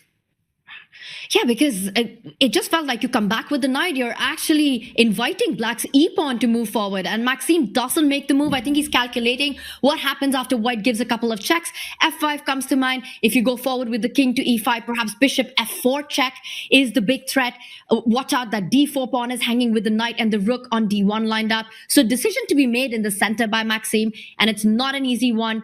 He is going down on the clock once again for Jan Nepomniachtchi. There is a minute up right now. It's going to be a big scramble. It's going to be about who's got the faster mouse skills. Talking about that, what do we know about these two players? Who's faster on the mouse right now, David? I think they're equally fast. Both are super speedy. Vasily Graf, when he's on form, he's so instinctive, but he's lost his rhythm. He didn't keep things simple. And your idea now on the board, Tanya, and the evaluation bar rising in White's favour, he overcomplicated it. He was trying to win King of the Hill, something we discussed yesterday, but this king's just walked into the lion's den. It's now a clear target. This pawn attacked 3 times due to the pin. And for Black, you're struggling to hold everything together. Moves come to mind like dropping the bishop back to f6 to defend this pawn, but suddenly there are other threats. This check is going to hit the Black king. Again, due to the pin, cannot be captured, and White's knight is going to soon snack on this central pawn. Multiple threats. Vasily Grafi's lost control on both board and clock, down to 2 minutes. He didn't keep things simple. He didn't trade off pieces. He went for the attack himself, and he let things slip. And now, okay, attacking the knight, but a check. This pawn surely is going to drop off. He's holding things together with his king. Oof. This is the bravest king I've seen in a long time. Well, again, it gets an exclamation point. It was the best move. And White is just a couple coordinating moves away from winning that e4 pawn, as you said. Not so easy. And as I look at the clocks, I mean, White is well ahead. But look at this last move. The evaluation bar, it keeps going up and down. This is the clear best move. And there was no other choice. And as we look at the scorecard beneath the board, both players have made a couple questionable decisions. But they also keep finding these only moves when they must. And for Maxime in particular, that's important because he is the one who has to defend. His king is in the open. And Tanya, people like to think queens are off the board. It's an end game. This is a queenless middle game. A checkmate could happen, especially against that Black king. Jan Nepomniachtchi has been on the receiving end of a checkmate with the king in the center against Jose Martinez. He might be the one delivering it today as well. And we see that the bishop from h4 has been pushed back. But as long as the e4 and the d3 pawn remain alive for Maxime, that gives Maxime a lot of chances. So Jan hasn't been successful in grabbing one of these 2 pawns. We're seeing inaccuracies. But you can't blame the players for that. There's no increment. It's high tension, high pressure. The loser of this match gets eliminated out of the Chessable Masters. Anything can happen, but I'm loving those 2 pawns. It's advantage Maxime right now. Oh, those are the strongest pawns you'll ever see, not just the bravest king you'll ever see. Leading from the front, leading his army to victory. And this looked a dangerous move for Black because this walks into a check, a skewer, and this pawn drops. But after a check, the Black king simply steps out the way. And actually, we're going to see this play out on the board. The Black bishop's ready to poach on this knight as well. And actually, the more pieces disappear now, the quicker, the kind of safer it becomes as well. And yeah, I think he's going to at least bag the draw here. At the very minimum, I was going to say take off that knight. Was this a mouse slip? He's trying to remove the bishop instead, given a question mark. A bit of a mysterious move that, because now White blocks, and suddenly the Black king is under fire again. Suddenly pawn to b3 is going to be a nasty check. This one's turning. It's the time. It's the clock situation that's going to decide this game. A minute up for Nepomniachtchi and a pawn up now on the board. Black's pawns suddenly unable to progress. Mistakes come in pairs, and sorry, Tanya, I was just going to say that several mistakes in a row from Maxime Vasylyov, including this last move to take this knight on c3. It was David's idea before, but Tanya, it's a bit too late at this stage. Because what you really wanted was to force Jan to take it with the pawn. I thought he was going to grab it with the bishop, but Jan anyways takes it with the pawn. Now again, we saw the eval bar not approve of that. The knight is jumping in. It's coming on to c4 to start targeting that blockade on d2. Right now, rook takes pawn is the big threat, which doesn't allow Maxime to jump in just yet. Maxime's got to rush. He's touching the 1 minute mark. There is no increment. This will come down to flagging. This position is one where there's a passed pawn on d3. White is up a pawn, but black has the most impressive one. And you see the last couple moves from black, they are great decisions, and another exclamation point given. This rook can go up to c4, maybe over to a4. It's just venturing forward and causing problems. White finally is pushing a pawn, but g4 now is loose in addition to the rook going to the queen side. So with so much pressure, with so much on the line for Jan Nepomniachtchi, things are going wrong on that 4th rank as black finally is active.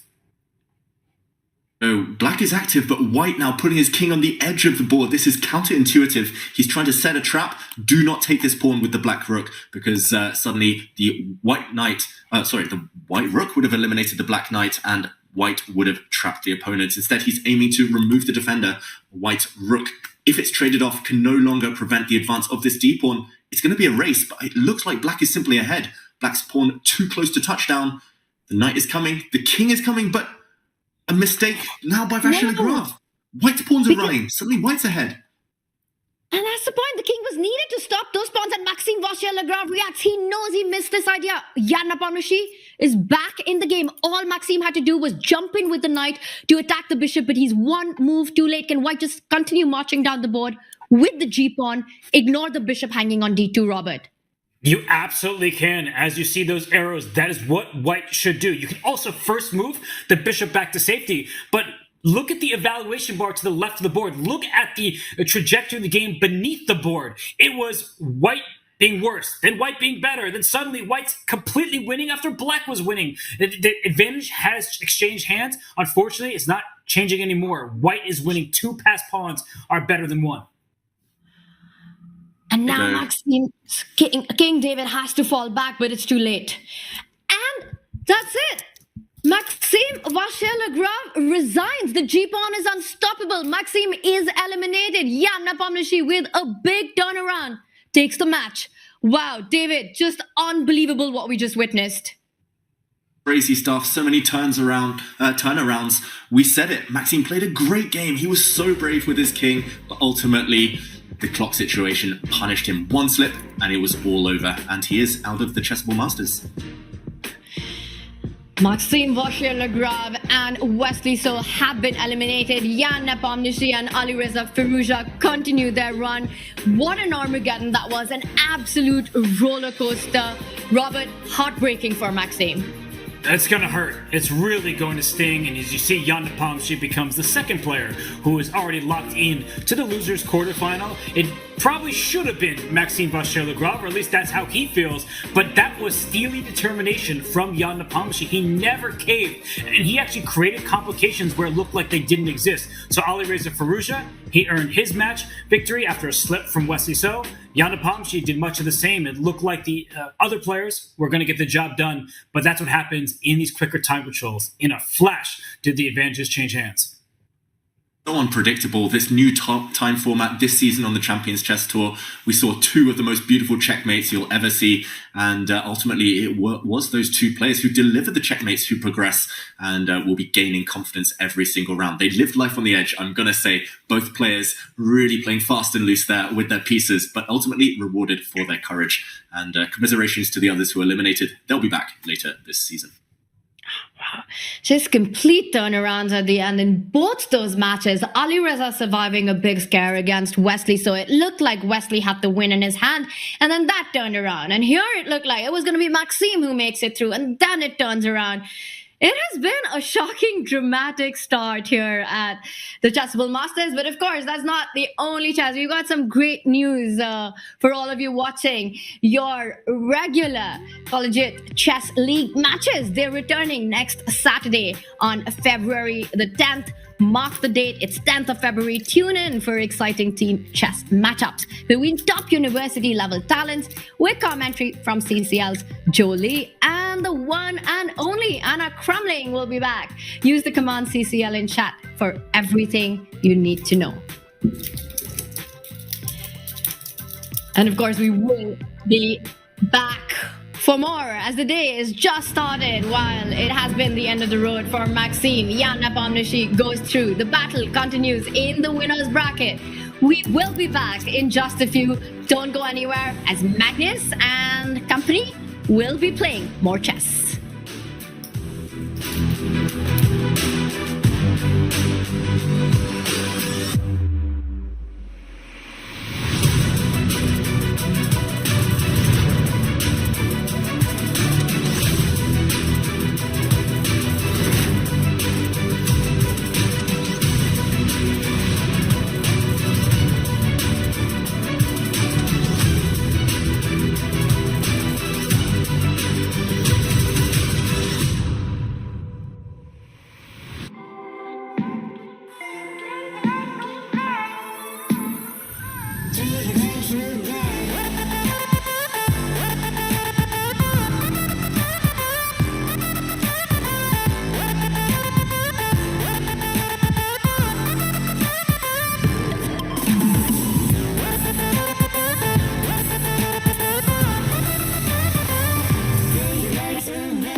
Welcome everyone to the first ever Chess.com holiday party. We're here with the 7 of the Champions Chess Tour finalists. One of them is not here, but lucky for us, as Santa, I already knew that one of the gifts might come in real handy. So what we've got here is a gift that keeps on giving for some lucky lady out there, right there. We're gonna put Magnus right here in between Maxine and Hikaru. But let me explain the rules real quick. We have 8 numbers in here. Everyone here is going to pick a number to decide the order in which they go to choose the presents in front. The present can be stolen. If you like what someone else gets, you don't even have to pick a present. You can just steal their present from them. But once a present has been stolen twice, it is officially frozen. You can never steal that present again. At the end of the game, whichever one of you gets the number 1 gets to choose whether to keep your present or make one final steal to get the gift you want. So I'm going to go around here. I'm going to take the last number, a lot like our fair play, you know, judge, jury, and executioner over here, right? Hey, there you go, insert joke. Who's number 1? Okay, Maxime Vacher-Legrand starts us off. Let's do it. Oh, I guess this one, I guess. Look at that. I know what you guys thought. You guys thought you were showing up and every gift was going to be a joke. No, it's not. That's a Nintendo Switch. Maxime plays that every day. I'm number 2. Okay. I have the best number. The worst number. Oh, is that worse than 8? Oh, 8 is the second best. Oh, really? Yeah, because 8 you get to have all the information. Oh, no choice. Thank you. I got a box. Okay. What's in the box? I have a smaller box. I got AirPods. Wow. Oh, sweeter. Every white elephant has to have an ugly Christmas sweater, and you're the one who got it. Okay. All right, who's 4? Okay.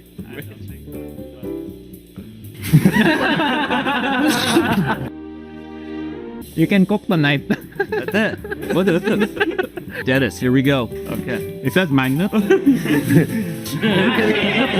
Collectible. Show it to the camera. The proud owner. All right, Hikaru is shaking. Shaking big, or is he stealing? Who did that? Danny. That was not my idea. All right, so I'm gonna have to use this one here. Certificate of Disposition and Proclamation, Lord of the Bong Cloud opening. Okay, I'm a Lord of the Bong Cloud. okay, Here we go, Wesley. I'm gonna steal, yeah? Yeah. It's hard to choose. I'll steal Abby's AirPods. Okay, there we go. That's fair. Okay, AirPods have been stolen. It's official. Game on. So we have to keep the game going, so I'm taking your... All right. Okay, he's rolling the dice. He loves the niche that much. Okay, Dennis, you've been set free. Oh, you got the Switch. Okay, Dennis Lazovic officially owns the Switch. Party in his room tonight. I guess I'm taking He's these. taking the AirPods are off the table, which means Wesley, you have the power to choose a new gift. Oh my gosh. What is Are it? you kidding? You're paying, right? Yeah, that's You're the paying. coupon. Yeah. Okay, good. I'll keep it. Okay, there we go. That's it. And that, everyone, was our first ever white elephant.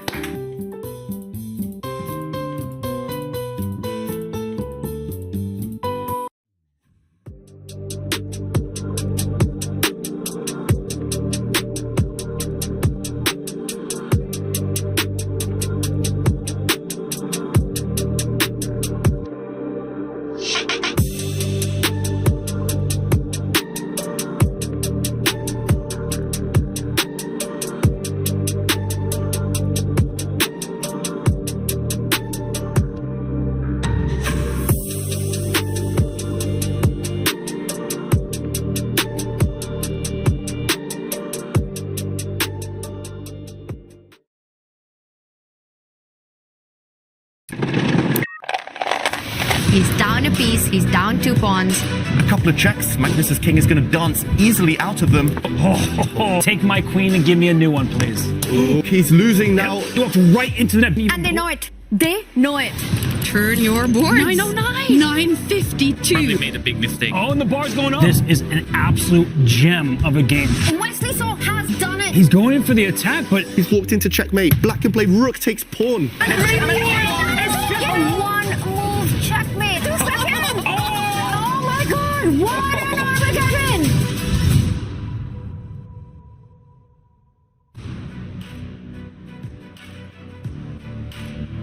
The 2021 World Blitz Champion and the 2023 Champions Chess Tour runner-up, Maxime Vachier-Lagrave and Wesley So have both been eliminated at the Chessable Masters. Jan Nepomniachtchi, Alireza Firouzja advanced through into the losers quarterfinals, and now it's time for our big winners semi-finals matchup. We've got 2 underdogs fighting each other. The 2 big storylines, Denis Lazovic and Jospin Jose Martinez, with fantastic performances. They will play against each other. One will go down to the losers bracket, and of course, the reigning tour champion Magnus Carlsen will take on Big Fish. Fedosiev, which matchup are you most excited about, David? Oof, they're both juicy, but I've got to go for Magnus Carlsen against Fedosiev. It's 2 of the best rapid players in the world, as evidenced by the World Rapid Championship at the end of 2023. Yes, the underdog fight is going to be fascinating as well, but I can't wait to see how Fedosiev tries to work his way around Magnificent Magnus. It's going to be one to watch. It's really hard to pick one out of these 2, Robert, but I'm going to put you on another spot here. Denis Lazovic taking on Jose Martinez. Now, Denis, in the last 2 days, has taken down Hikaru Nakamura, Anish Giri, Maxime Vachier-Lagrave. He is on some of the best chess that he's ever played. And Jospin, Jose Martinez, what a performance he had in the play-ins. Then he takes down Jan Nepomniachtchi. So he's someone you can't write off. Robert, is there a favorite in this one? Who do you think will take it away? we've got 2 players on an absolute tear. Jose Martinez to the left-hand side of our screen. He just celebrated his 25th birthday by winning the play-in, then making his way to Division 1, where he beat Jan Nepomniachtchi a day ago. And the right-hand side of our screen, we have Denis the Menace, Denis Lazovic, who took down, as you said, Hikaru Nakamura, Anish Giri, and then yesterday, Maxime Vachier-Lagrave, 3 of the best players on the planet. So I started today with a reference to Alicia Keys and her song Underdog. Go Google that, listen to that song. I don't know how to pick between these 2. And just like Alicia Keys, I'll root for them all. This is going to be an absolute great clash between players with very different styles. Jose, he likes to get down to the waning seconds. He's a speed demon with accuracy. And I think that Denis has the superior openings between these 2. He's a classically trained player, but he's only 17. So it's a bit odd to see him play alongside some of his contemporaries. Really interesting, the clash of styles that they bring, as well as you mentioned, the precision of Jose Martinez in those seconds. We've seen him take those dynamic decisions, and it will be Fedosiev as well, who'll have to take some big decisions on his board. He will have to make the most of any opportunity that presents himself, because he's up against Magnus Carlsen. David, break down this matchup for us. Where do you see Fedosiev should rely on his chances? Fedosiev has to make it messy, simply. Both players can do everything. Both players love the endgame. They love kind of outmaneuvering their opponents as the material dwindles away. But I do feel Fedosiev's best chance is in that deep, dark forest. He needs to strike again. We've said it before, while Magnus isn't quite warmed up. Magnus did beat Wesley So yesterday, but he wasn't quite at his magnificent best. It felt like he's just still moving through the gears. Fedosiev has played a bit more chess in recent days, especially at this time format. So make things messy. Try to attack Magnus if you can. Do not get bogged down into a long strategic fight. It will not end well. In the meantime, though, Magnus does start with white. So first job for Fedosiev, survive the first game. Then you can think about outmaneuvering the opponent when you have white in the next.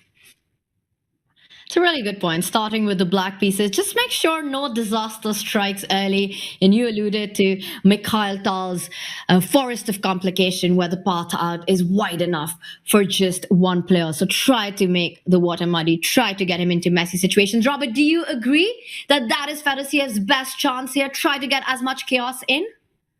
Well, I think for Fedosiev, he is a combative player by nature, but it can backfire. And look at this. He plays the Petrov defense from the black side, which I think is a good choice against Magnus, because Magnus Carlsen is the better player. That's clear. But what Fedoseev, where he can backfire, is just like against Alireza Firouzja. In that fourth game, he was lost, right? He was down a couple pawns, but in the time scramble is where he was able to shine. So I think that Fedoseev, he needs to keep the games going. Magnus is a brilliant speed chess player. He's won the speed chess championship. He made it to the finals of the bullet chess championship, but that's where he has the most opportunity to go wrong, late stage of the game when you don't have enough time. So I think that Fedoseev, he chose a wise opening in game one.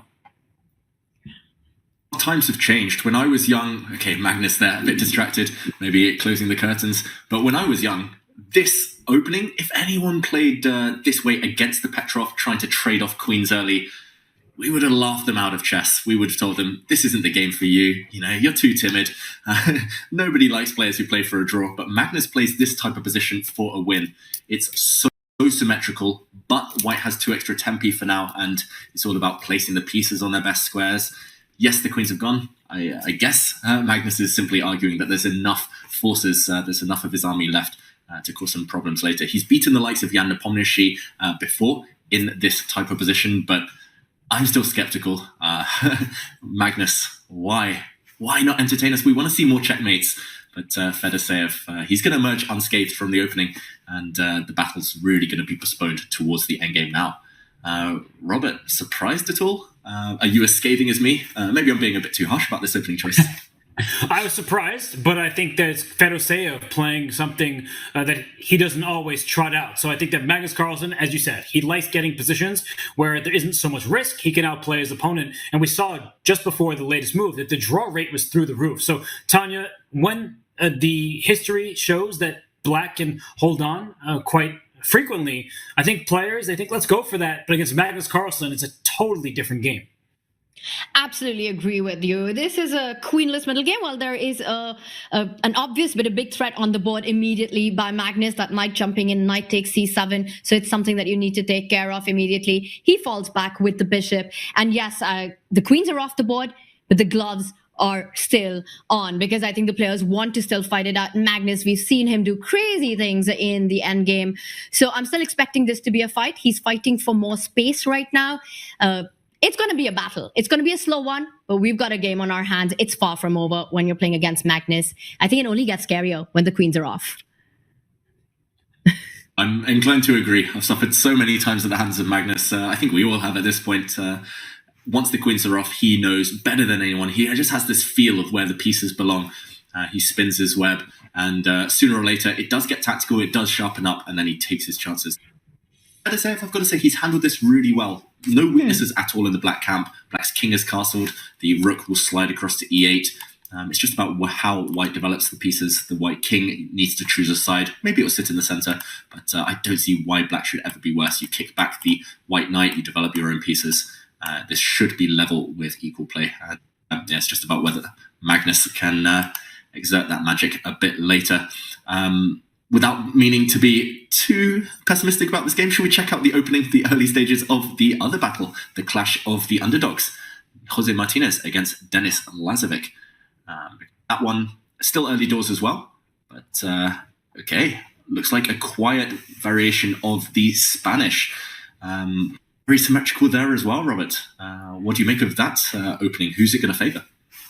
On the left-hand side of our screen, we see a position with no pawns have left the board, only a pair of knights for each side. So it's a slow start for both of these games, both matches. I think they're just settling in without creating any major threats. And Denis Lazovic, he has the black piece in this game. He is incredibly difficult to defeat. Not only yesterday when he outlasted Maxime Vachier-Lagrave in Armageddon by having a position that was never worse from the black side, but I remember in the 2023 season, he played a match against Sam Sevian, who's about super grandmaster, one of the best players in the United States, and they drew 12 games in a row.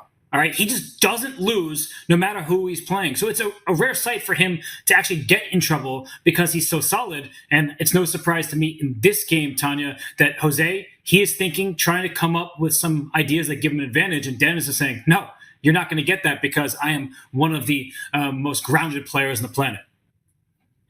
Yes, I think it's so important for Jose to try to just keep as many pieces on the board, try and get Dennis low on the clock. But Dennis, so far, has been doing great. He's got about a minute and a half advantage there.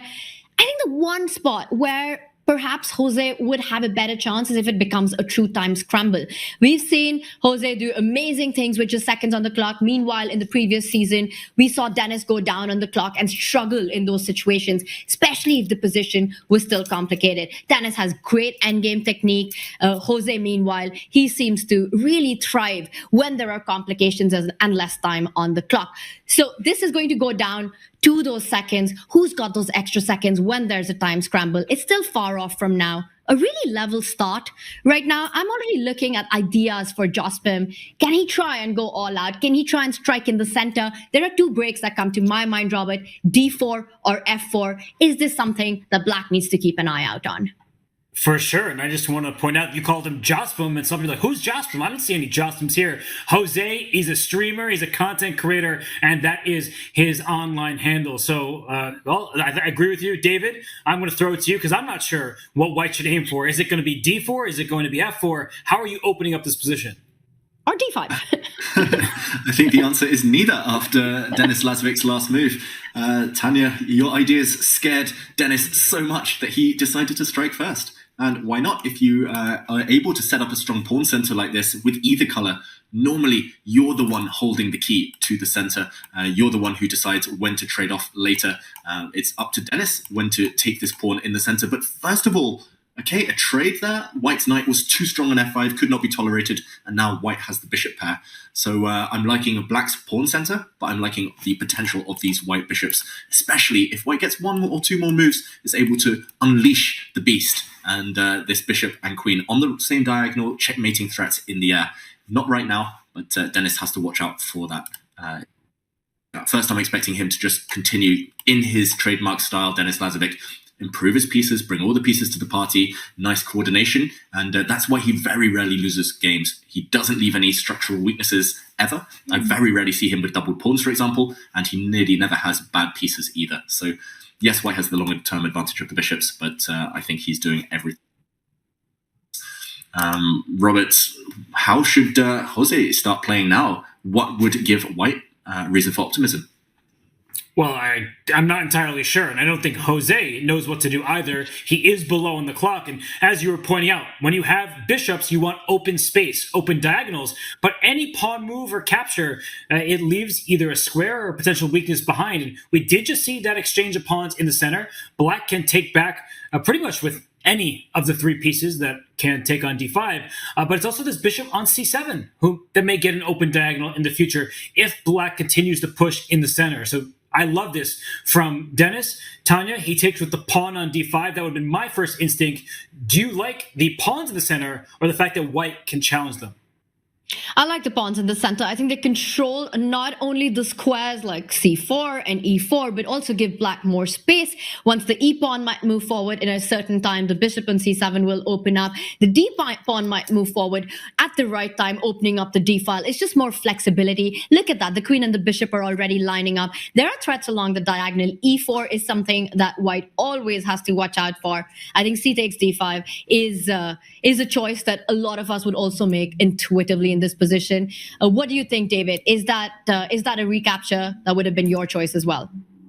Definitely. I think these top players, the reason they're so good and the reason they're able to get so many wins in Rapid is because they're always looking for the most ambitious move. And Denis, he had to play some solid choices earlier. He had to give up his light squared bishop for a knight, but now he's playing ambitious chess. He's lined up his rooks. Look at those pieces. He's lined up the queen and bishop. Yes, they're not going anywhere now, but more importantly, he's got the pawns in the center. What to do next is anyone's guess. Who knows? It's become very strategic, very cagey. It's about when one of the sides decides to push in the center. Pawn to d4 for Black, pawn to d4 for White is going to be the key as well. But I like the way that Denis has handled this so far. I think he needs to keep pieces on.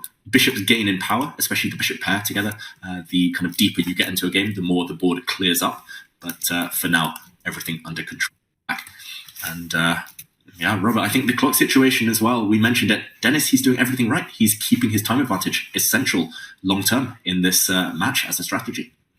And he's keeping the tension alive. I think he can continue to opt for improving moves. I would potentially double rooks on the e-file waiting before I decide to push a pawn and create new tension. So Dennis, he has several options. Queen c6 also looks very smart because it opens up new avenues. Maybe pawn to d4 for black. The bishop on c2 is a loose piece, and the white king may not feel fully safe if that diagonal opens. So both sides are trying to figure out which diagonals they can operate on. It's not entirely clear, although I think what is clear is if you give white one free move, it's going to be a skewer and a win of a rook for bishop. So I mean, this is a great play, very precise play from both of these players. And Tanya, I think in both of our boards, we just are seeing quiet little moves, improving decisions, but very sturdy from all four of these winners semifinalists.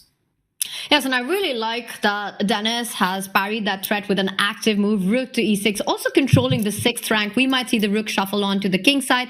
It also takes control of this a6 square, stopping that white pawn from moving forward on the left side of our screen. Just a simple harmony in black's position on Dennis's board. I like the way he's placed the pieces, and there is this incredible maturity in his play that I've seen. I've seen it in the tour season last year. I've seen it in the Chessable Masters so far this year. The queen has attacked. Dennis needs to find a good square for that queen. He moves it back onto the diagonal into the center of the board.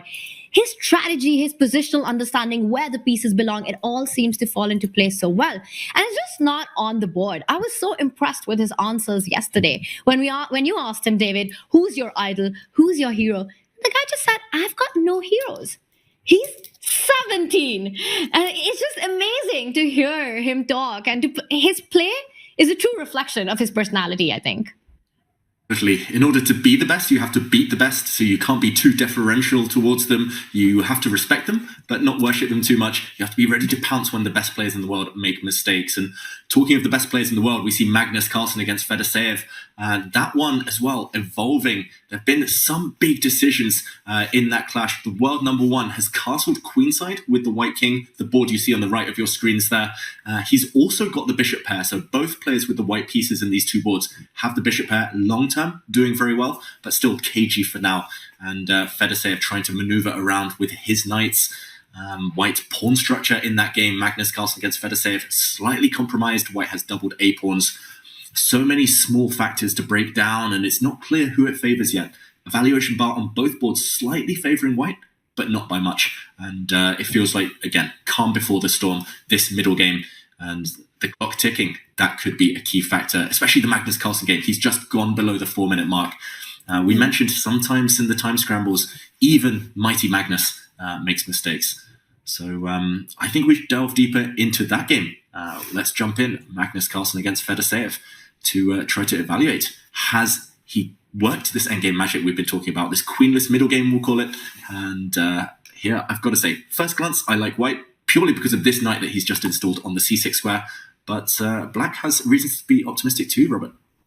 Yeah, this is a position where it resembles the other game in that white has the pair of bishops, but the queens are off the board, and of note is this doubled A pawns for white. But that's not actually a bad thing at this stage of the game. With so many pieces remaining on the board, white can go after some of black's targets, and black is not creating a pass pawn because the A2 pawn still covers the pawn on the B file. This is maybe a deep concept for some, but the point is that it's not like some other double pawns, as we saw in Jan Nepomniachtchi versus Maxime Vachier-Lagrave earlier. So this last move from Fedorseev, great decision. He's trying to bring a knight to E5 or to C5, and that A4 pawn is a target. A knight in the center usually is a good place to put it, and he wants to activate his pieces, including the bishop on D8, which does have a new diagonal to work with without the knight in its path. So Tanya, as we look at this position, I think all of us were inclined to believe that white is better, but I feel like there's some natural plans for black.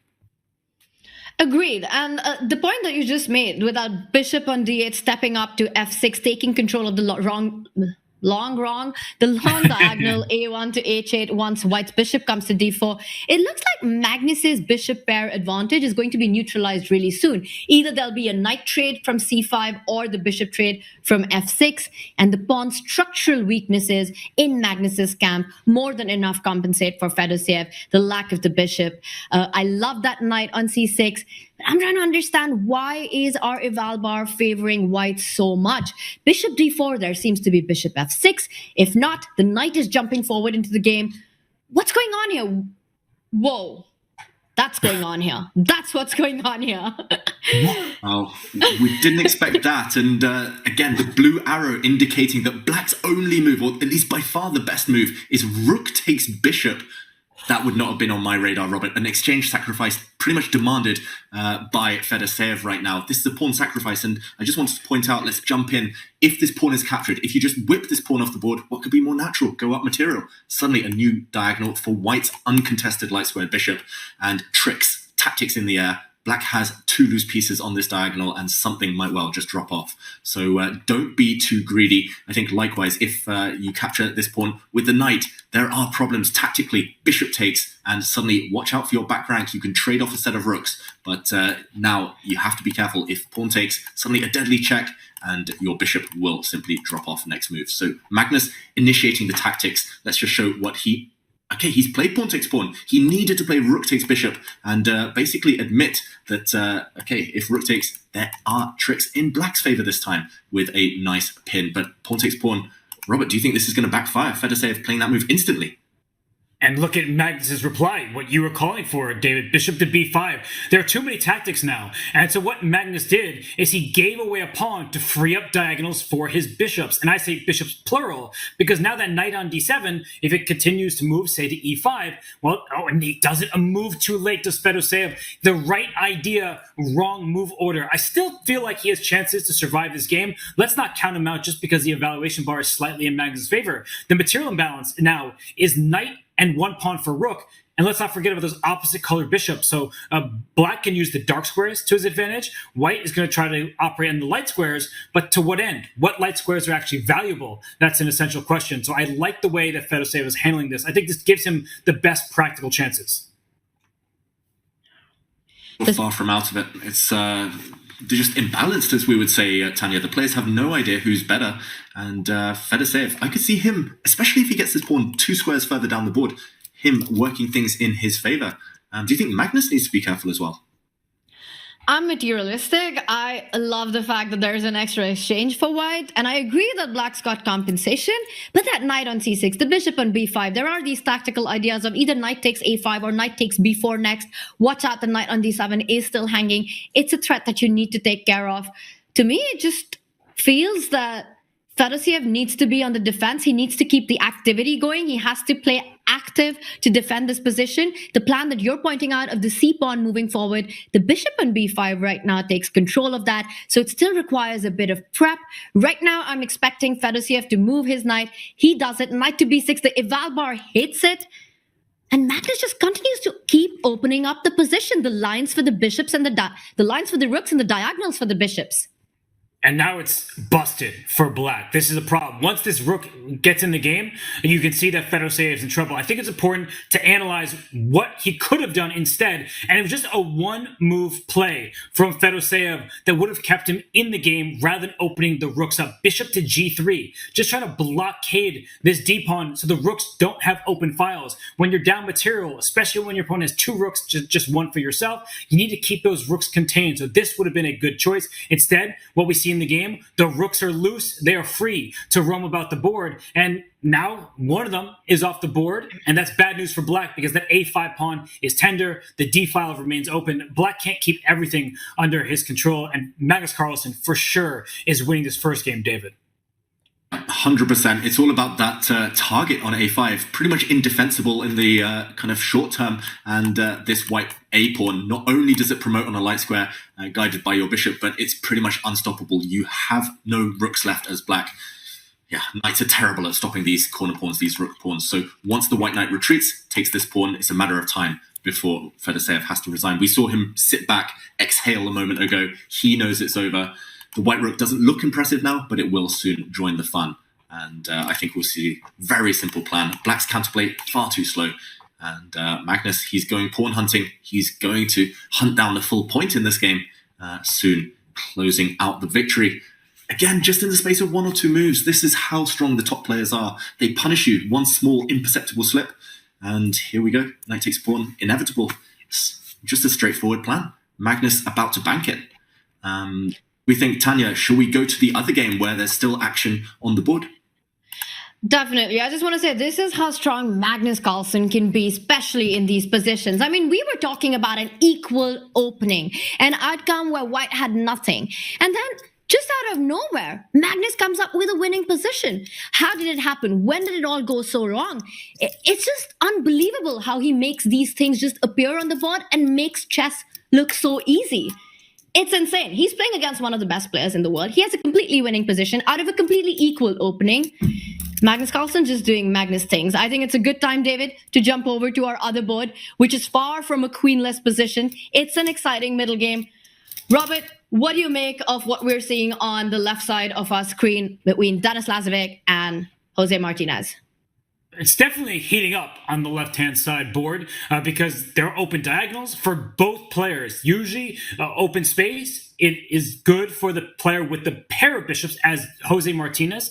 He has cameras on the bottom left-hand side of our screen. But Denis Lazovic, he just doesn't back down against anyone. It's super impressive. The game between Magnus and Fedoseev is officially over. No surprises there. Magnus takes game one. So now we can fully be attentive to this game on the left-hand side of our screen between Jose and Denis. Magnus up 1-0. One of these players would like to join him. I mean, David, look at Jose's clock. He's down under that minute, but we know he's a bullet brawler. He's won a number of them. We're used to seeing this from Jose at this point. Yesterday against Jan Nepomniachtchi, every time we jumped into that game, he had like 5-10 seconds on his clock, yet he was able to maneuver. He checkmated Jan Nepomniachtchi twice, and whoa. Wow, is this a blunder from Denis Lazovic? Why is this a mistake? Queen to f6, he's trying to trade off the queens. But rook takes d5, just wins a piece. There's actually, some brilliant tactics here, some back rank ideas. I wonder whether he'll see it. If not, we will show it. A double question mark, a blunder, but an understandable one from Denis Lazovic. And Jospem, Jose Martinez spots it. Queen sacrifice, double exclamation mark, and he's going to show the reason. Look at this. Rook takes d4 at the end, a pin, and you win. You're going to emerge with a rook and 2 bishops for a queen. Mathematically, this one is pretty much over. Brilliant, Robert. Just in the blink of an eye.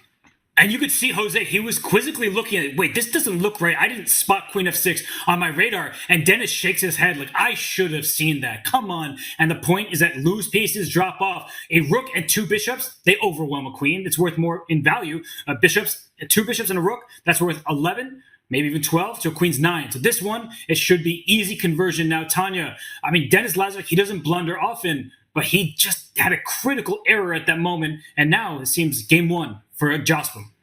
Robert, we've been talking about how Denis makes no mistakes. We haven't seen that happen. And this was a big tactical blunder. And this puts him on the back foot. I think it's a hard one to recover from. The bishop can line up, now threatening bishop to e4. A huge pin you have to watch out for. There will be coordination between the rook and the 2 bishops. One of the rooks will come on to the open file, either the B line or the A line. And for Denis Lazovic, it is a desperate situation. Too much material down. You have to be a little careful. White needs to fall back with the bishop. The d3 pawn can be picked up at the moment because the rook on e2 is tied down to defend the bishop on d2. Yes, that pawn may drop, but David, I feel like this is, for someone of Jose's caliber, just so easy. This is a cakewalk for him because you have to push your pawns. That opens up more diagonals, and the white king is too safe. Simply Black has fewer pieces. You've got a queen, great, but rooks and bishops do a great job at containing a queen, and you have 2 of those bishops. So, yeah, it feels like a matter of time. Jose, he's done the hard work. But then again, there are tricks. I was going to say, is there a trick? He was, double attack suddenly from Denis Lazovic. Whoa! Oh, what a blunder. Double attack. Yeah, he thought queen d1 check. He missed queen b5. Tanya, what a find from Denis. And Jose can't believe it. And it was because he was down to 5 seconds on the clock. He's in big danger now. And maybe White is still fine because you've got that extra pawn and you can set up a fortress. But this is heartbreaking. Jose needs to get himself together and make sure that there are no more misses right now. He's down to seconds on the clock. I think he's still going to win the game. David, I don't know about you, but I'd much rather have all of these pieces for the queen. There's no attack against the white king. But Jose, he's still shaking his head, David. I don't think he's over it. understandably, he's going to be kicking himself. He had an easily winning position. We were just praising him, talking about how it should be pretty much automatic. And it would have been if he hadn't walked into a double attack. So moral of the story, everyone, keep your pieces defended, protect each other, coordinate, loose pieces drop off. And he put his bishop on a5 far away from the rest of his army. No surprise that the tactics didn't work in his favor. But okay, he's going for the black king now, bishop h5, a monster threat. Dennis has to work out with no time on his clock. Can he simply take this pawn? I think he can, but then he might have to run with the black king forward. So still scary times here. Jose recovering, but setting the traps. Bishop h5 still on tap. Dennis, this is not over. He still has to find really accurate moves to save this. David, that's a really nice move. Taking away that f6 square, bishop h5, rook to e8 was a big threat. Checks coming in. I think this is going to end in a draw. Now that the queen and the king are separated, you're not going to lose the queen, but without white having connected pawns, it's hard to imagine a passer for Jose either. Draw the most likely? Oh, what a find! He gives away his pawn to save his king, and now a draw, I would say, is more likely. But Tanya, until that move was found, I thought that Dennis was in some trouble. And Jose continues to shake his head. He can't believe what he's just missed. He was rook and 2 bishops for a queen, blundering in one move. But this is rapid chess, and he shakes his head. He knows this is over. This is ending in a draw. Any moment now, David. Miracles do happen, Denis Lazovic. That's why you never ever give up. He blundered. He was pretty much just a piece down for nothing, but he kept fighting. And even there were checkmating attacks against his king, but he's a cold-blooded defender. So impressive stuff. Just tactical vision for both of these two players, really at the top of their game, you can tell. 2 slips, one on either side, ultimately balancing each other out, and now we will see a repetition. And draw is confirmed. Battle of the underdogs, in the end, after a few twists and turns, after a roller coaster, ended peacefully. Wow. Breathless action, Tanya. That was an up and down game. What a game that was. A big blunder by Dennis first, and then Jose Martinez returns the favors with just seconds on the clock. And you can see the one player who is disappointed with this result. For Jospem, it has been a disappointing draw, Robert. He was so close. Oh, he was so close to securing game 1 against Denis Lazovic. But Dennis, he has a lot of fight in him. He may just be 17, but he's used to brawling here on the internet in the chess scene. And you see that Dennis, he has reason to smile. He now is tied half-half after a single game. Meanwhile, Magnus Carlsen, he won his first game. So I don't think Vladimir Fedoseev is feeling happy in the slightest. For Fedoseev, he needs to make a comeback in his match. He needs to score a win to level the score. Magnus doing Magnus things in that one. Out of nowhere, out of a quick queen trade, he just makes one of the most difficult games known to mankind. Chess makes it look also easy. Just converts it in a couple of moves. I don't know how the guy does it, David. What is the secret? You know, maybe it's something in the water in Norway. Either way, he works miracles. And we saw the mess, the madness, the kind of loss of control in that last game between Martinez and Lazovic. Magnus having none of it, just seamless, asking questions of his opponent. And unfortunately for Fedoseev, who we see on the camera right now, he didn't quite have the answers. He looks very philosophical, I've got to say, staring out to the distance, just wondering where it all went wrong. Maybe he's just coming up with a new strategy, but that is what we were talking about. You cannot let Magnus assume control, assume dominance in one of those slower, strategic type of positions. He outmaneuvers the best of us. You need to take your chances, ask really difficult questions, make the position irrational, and just hope that it pays off. Unfortunately, that's the best chance against one of the best players of chess. And I think we're getting ready to go any moment now. Magnus doesn't look too happy, but he played great in that first one. Robert, I'm still thinking about what we spoke earlier. For Fedoseev, he needs to find a way to get those positions where 2 + 2 is indeed equal to 5 to find his chances. That forest, though, is hard to find and to navigate against Magnus Carlsen because he's the #1 player in the world. He's been that for over a decade. So if anyone has the compass, even when it seems like they're blindfolded and on their own, it's Magnus. So I feel like for Fedoseev, he showed yesterday that he can storm back from a deficit. But what he did against Alireza Firouzja is he went all out. He put his queen off the side of the board, stole a pawn, was greedy. I'm not sure it's going to work 2 days in a row. So Fedoseev, he starts with a pretty quiet opening. We'll see if he's willing to throw his pawns forward, just like we saw, for example, Anish Giri do at the end of Tata Steel. Sometimes you have to throw all your pieces forward, everything but the kitchen sink, and go for the attack, David. Yeah, I fully agree. And he would love to do that. I've seen Fedoseev do that plenty of times with a lot of success, but against different type of opposition, of course. It's easy to say against someone that he would outright throw your pawns forward, attack, go for it. And it's another whole mindset to do it against Magnus. So right now, it's a Queen's Gambit declined. It's the Carlsbad pawn structure we've been talking about with pawns on e3, d4 against pawns on c6, d5. But Magnus loves these types of pawn structures. Now he's aiming to trade off these bishops, and the fewer pieces on the board, the better Magnus becomes, remember. So I love this decision. I was about to say, keep those bits on, keep those bishops, just in case you need them for a later attack.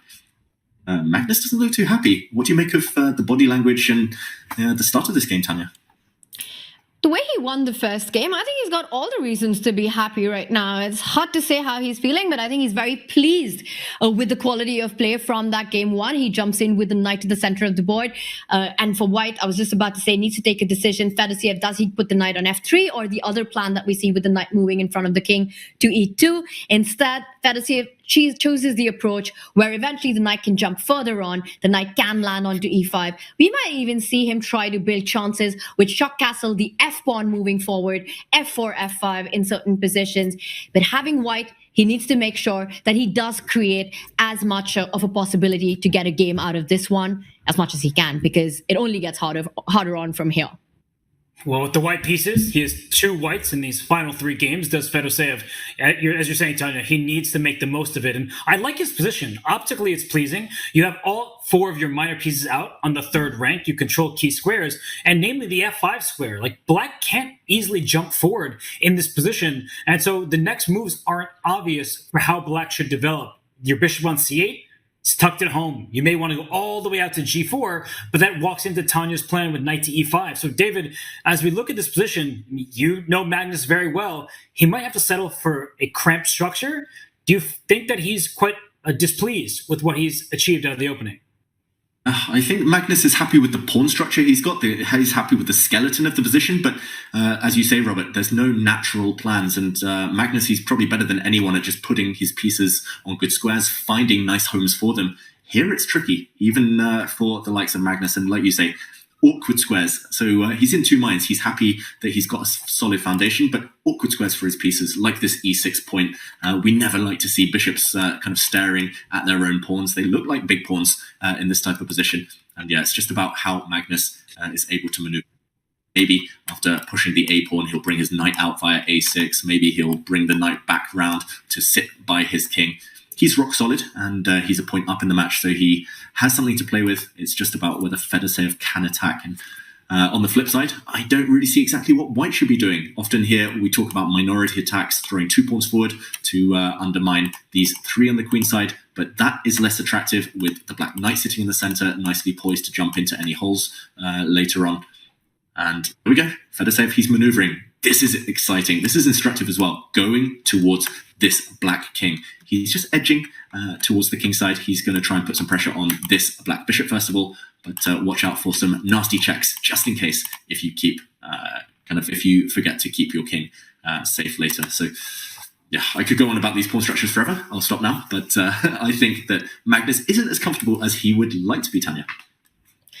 I agree with you. And I think for Magnus, it's also going to be key to try and get a central break of c5 in at the right moment. Because if white is given a free hand, we can see that attack brewing up on the king side. Knight f4, knight e5. You might eventually jump with the knight to h5. The f-pawn moving forward. So for Magnus, once he's already lined up the queen with the bishop, also hinting at c5, knight can come to d7 or a6 and defend that.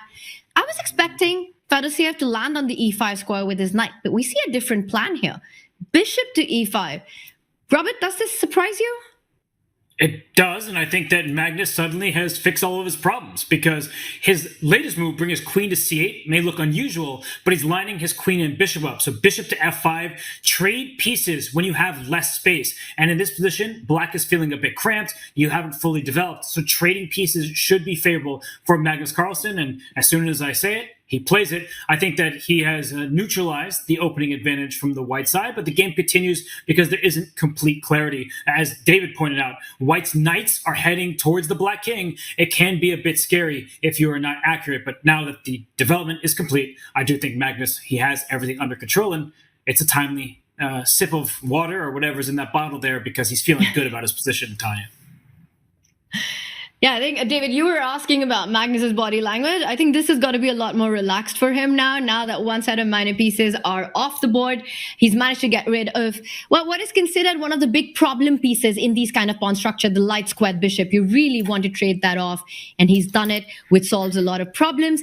But still, white feels like setting up for that minority attack you had mentioned earlier. The rook now lined up with the queen, b4, a4, b5 in the air. How does black continue to improve and fight these ideas, David? Well, Magnus knows better than me, but he has a few options. I just wanted to say completely on your point, Tanya, the pawns control light squares now, the bishop will control dark squares later, so great strategy. And also a note for everyone at home, if you're cramped, if you're struggling for space, if your pieces are suffocating, just trade off one set of minor pieces, knights and bishops, and you kind of breathe easier.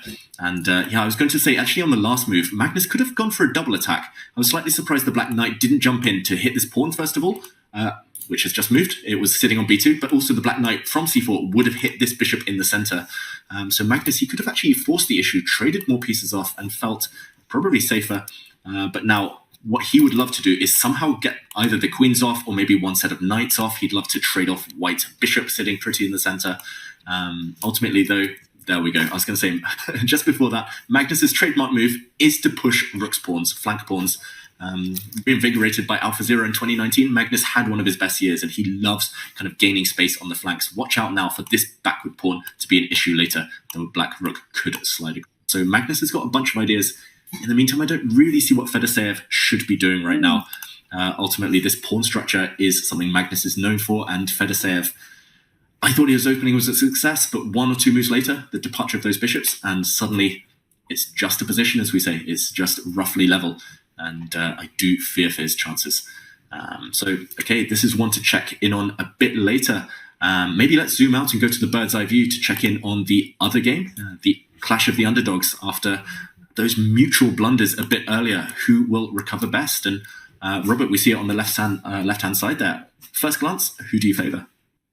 Oh, we got that Benoni structure on the left-hand side of our screen, and Jose Martinez just hops in with his knight. I have to say that his position looks very solid from the black side. Denis Lazovic, it's not like he's done anything wrong himself. He's pushing pawns into center, but I think that there are chances for black to strike, and that is the standard for this opening. So as we dive in to the X's and O's, I just also want to note that the situation seems perfectly acceptable for both players, but I'm looking at strikes over on the queen side for black with a move like pawn to b5. That's one of Jose's main ideas. And for Denis, he's expanded his center. Can he push f4 next to boot that queen out of there? Tanya, these are not easy decisions, but you're a d4 player, so you must have experience in the structure. You're right, Robert. And in these positions, it's so important for white to keep as many minor pieces as possible because white does have the space advantage. You were talking about the break on the queen side, a very thematic b5 idea. But Jose Martinez goes for another thematic idea, which is to try to get play on the king side.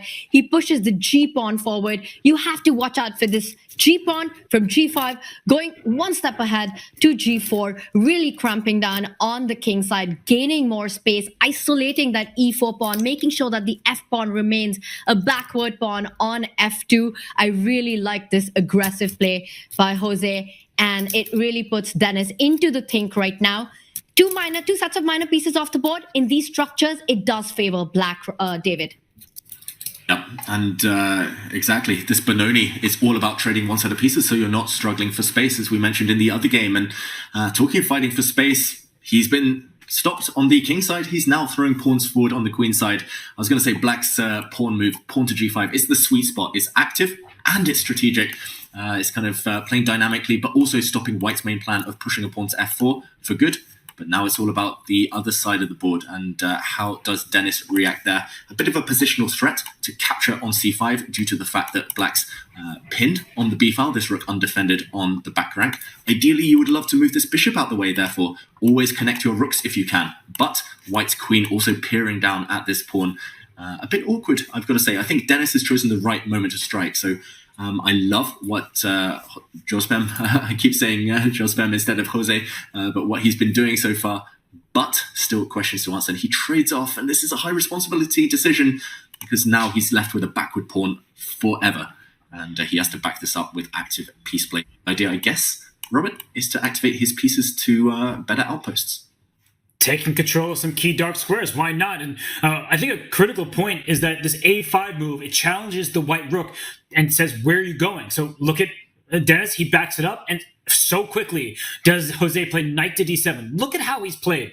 g5 to stop white's f4 pawn push, then playing on the queen side. So Jose understands the structure, he understands where his pieces belong, and white's pieces look pretty optimally placed. But that's not good enough. You need to come up with plans rather than just say, hey, this is a good aesthetic, I'm feeling nice.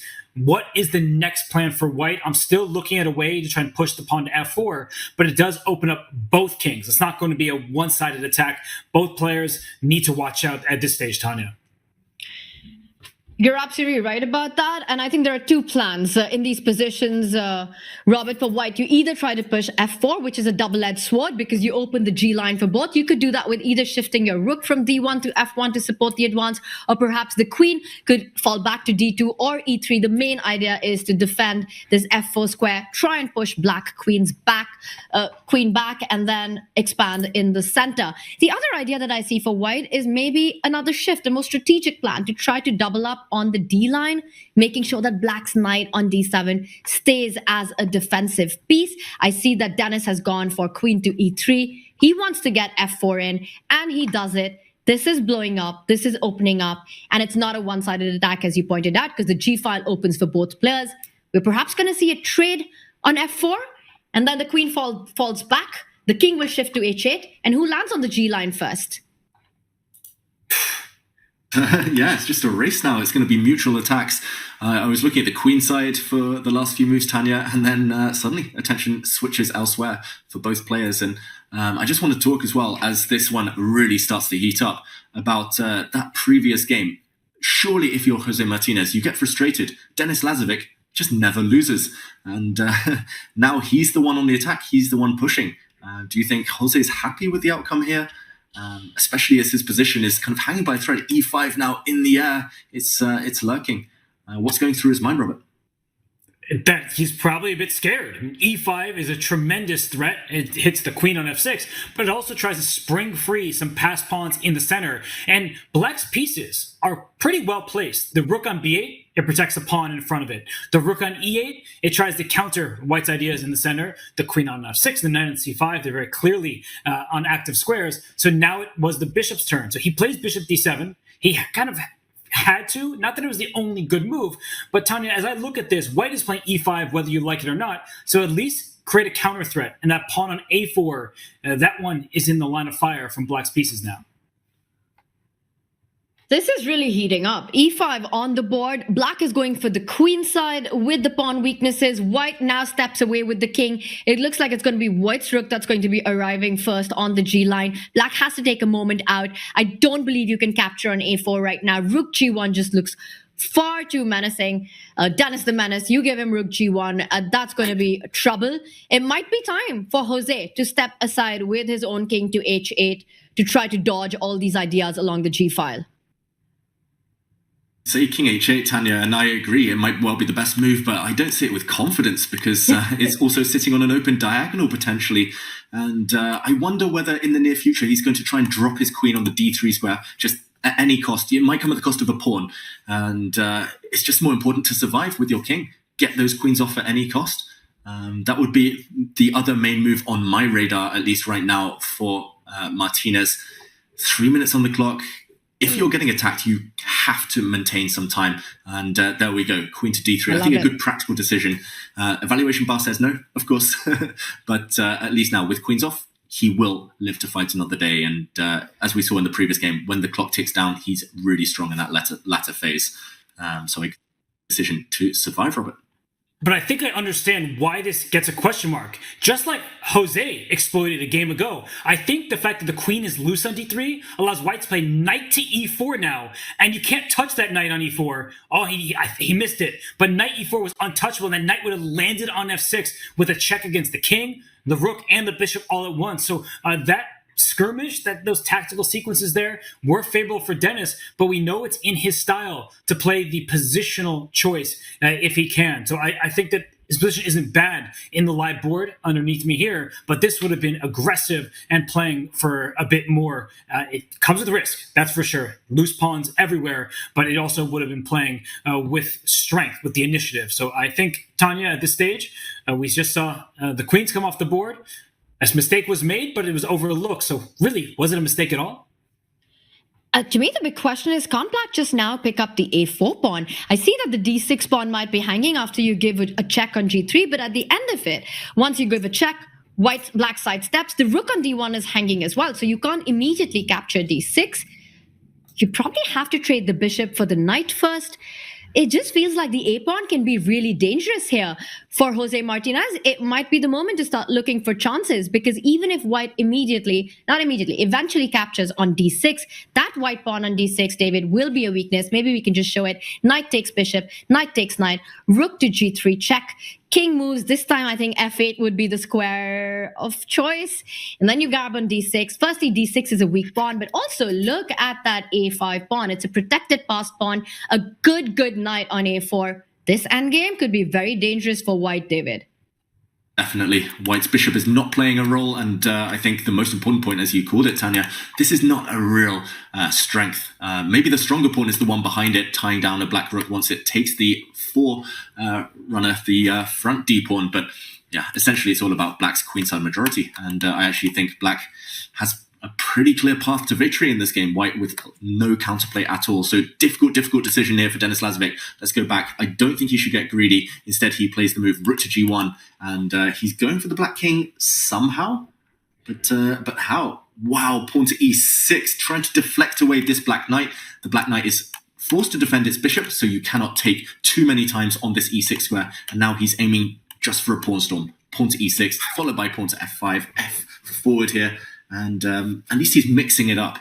I think a really clever decision there from Denis, Robert. I watched Jose shake his head. He overlooked this move e6. I'm shaking my head too, because it's a pawn race. This e-pawn accompanied by an f-pawn, that looks scary. But as Tanya mentioned, there's an a and a b pawn for black, and those pawns can rumble forward too. So I'm worried about the black king. I'm worried about all of these passed pawns, and I'm also worried about Jose's clock. Tanya, we keep talking about how he's doing well on, even in time scrambles. This is very tactical, so you are going to have to be extra careful here to survive this position against Denis Lazovic. Couldn't agree more with that, but we've seen Jose just how accurate he is with little time on the clock, even if the position's really complicated. And although white's the one who's down a pawn, and yes, we pointed out that a passer, but this last move by Denis, that's terrifying. White's got a protected passed pawn on e6 now, and our computer is showing the best move, the knight rerouting itself to d4 via e2, attacking that f5 weakness. I'm picking white right now, despite Jose being the one who's pawn up. I think black's got to be the one who has to be careful in this position. But David, he chooses another plan. He wants to put this bishop on h5. Love it. The bishop's coming in. It might just come in anyway. Bishop to h5, plonk it down on f7, and there's going to be all sorts of checkmating ideas around the black king. The all-seeing overlords, the silicon overlords there, the computers say knight to e2 first, even stronger. And again, same plan, knight back. And once it lands on e2, comes forward into d4, beautiful outpost, and this is the big weakness in black's position, the f5 pawn. I think Jose needed to bite the bullet and just trade off pawns earlier, because this one, yes, he's blocked up white for a move or two, but it's going to fall in the long term. Instead, Denis puts his bishop on h5, very natural move, and again, the blue arrow indicates black's best move by far. You need to trade off one set of rooks, but I'm going to say that's not obvious. It's not instinctive. You normally would want to keep a rook behind past pawns, throw this pawn down the board. It's simply to stop white's checkmating ideas. If you allow this bishop to land on f7 and the white rook to slide over to g3, then black will be doomed. So you need to trade before it's too late. Rook to g8. Only way to save this game. He's got 30 seconds left, though. Oh, Jose, I don't envy his chances, Robert. No, and you could see it on his face. And look, he was bishop e8. The evaluation, it goes all the way up. And I think it's because white can bring the knight in. And there Dennis goes. Knight d4, hitting f5, going to c6. With checkmating threats, the loose pawns in black's position, I just feel like they're going to drop off. A rook goes to g5 as well if you want to win f5 directly. This looks painful as the white's pawns feel faster than black's, Tanya. David, I'm looking at this and I'm thinking, Dennis, he's got this under control. He's The got race. And you're ahead. You've got a head start. Pawn on e6, Tanya.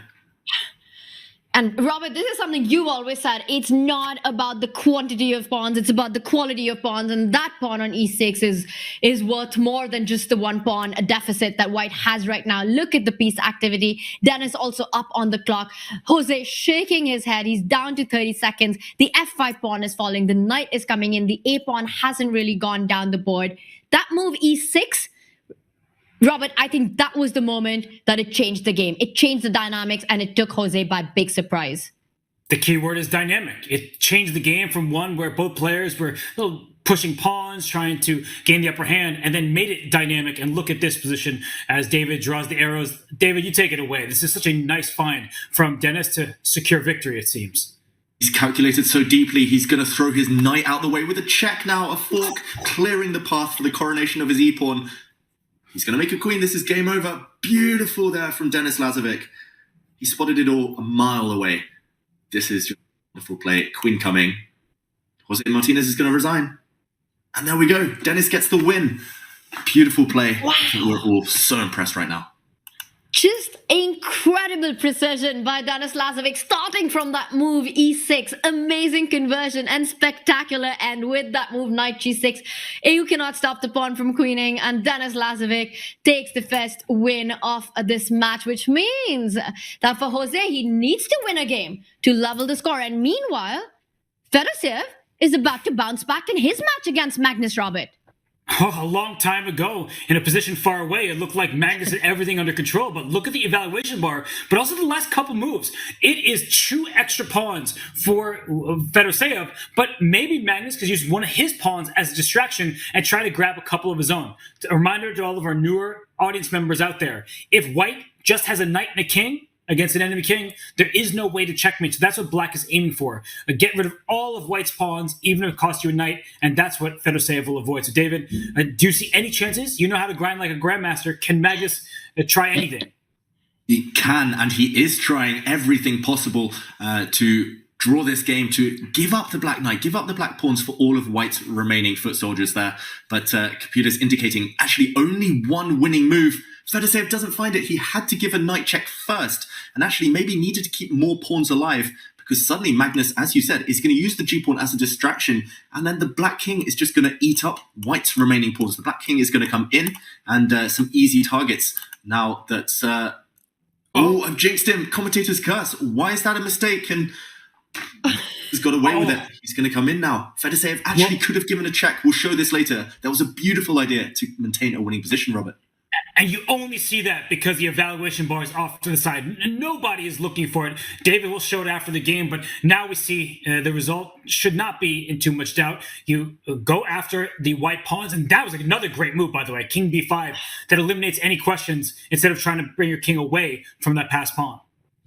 I think you guys spotted it, maybe with the evaluation bar, but I think Magnus spotted it. We saw him react right now. I think he knows that there was that moment that Fedoshev missed the win, and now it's everything under control for Magnus. He survives it.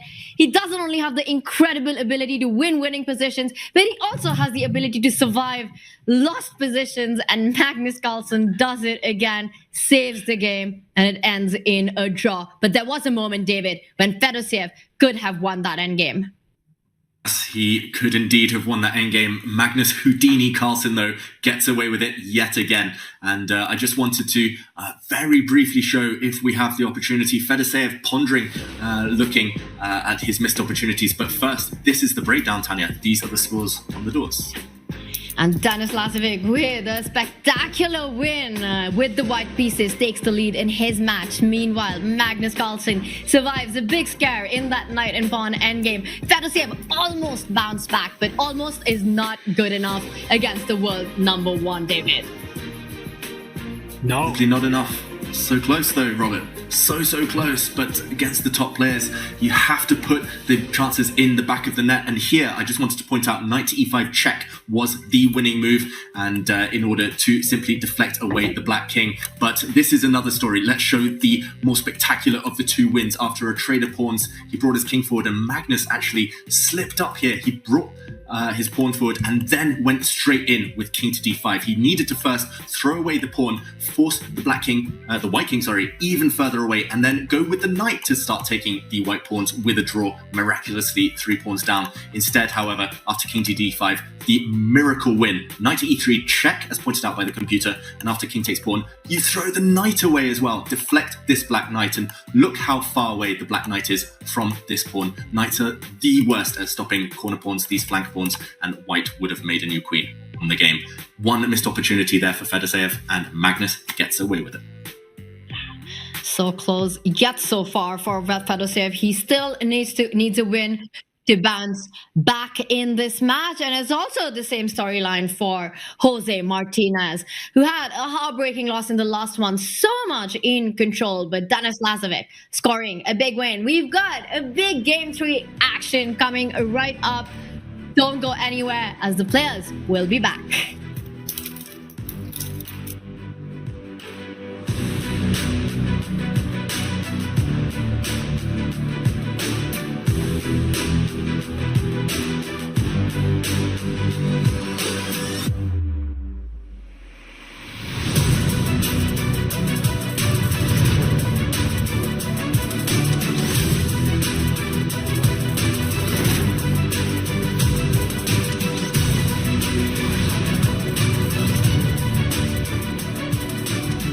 Welcome to a world where each game writes a new story with endless possibilities and surprising twists. We present the next big new tournament, the Freestyle Chess GOAT Challenge. At the forefront of this epic chess spectacle is none other than Magnus Carlsen, the former world champion, facing his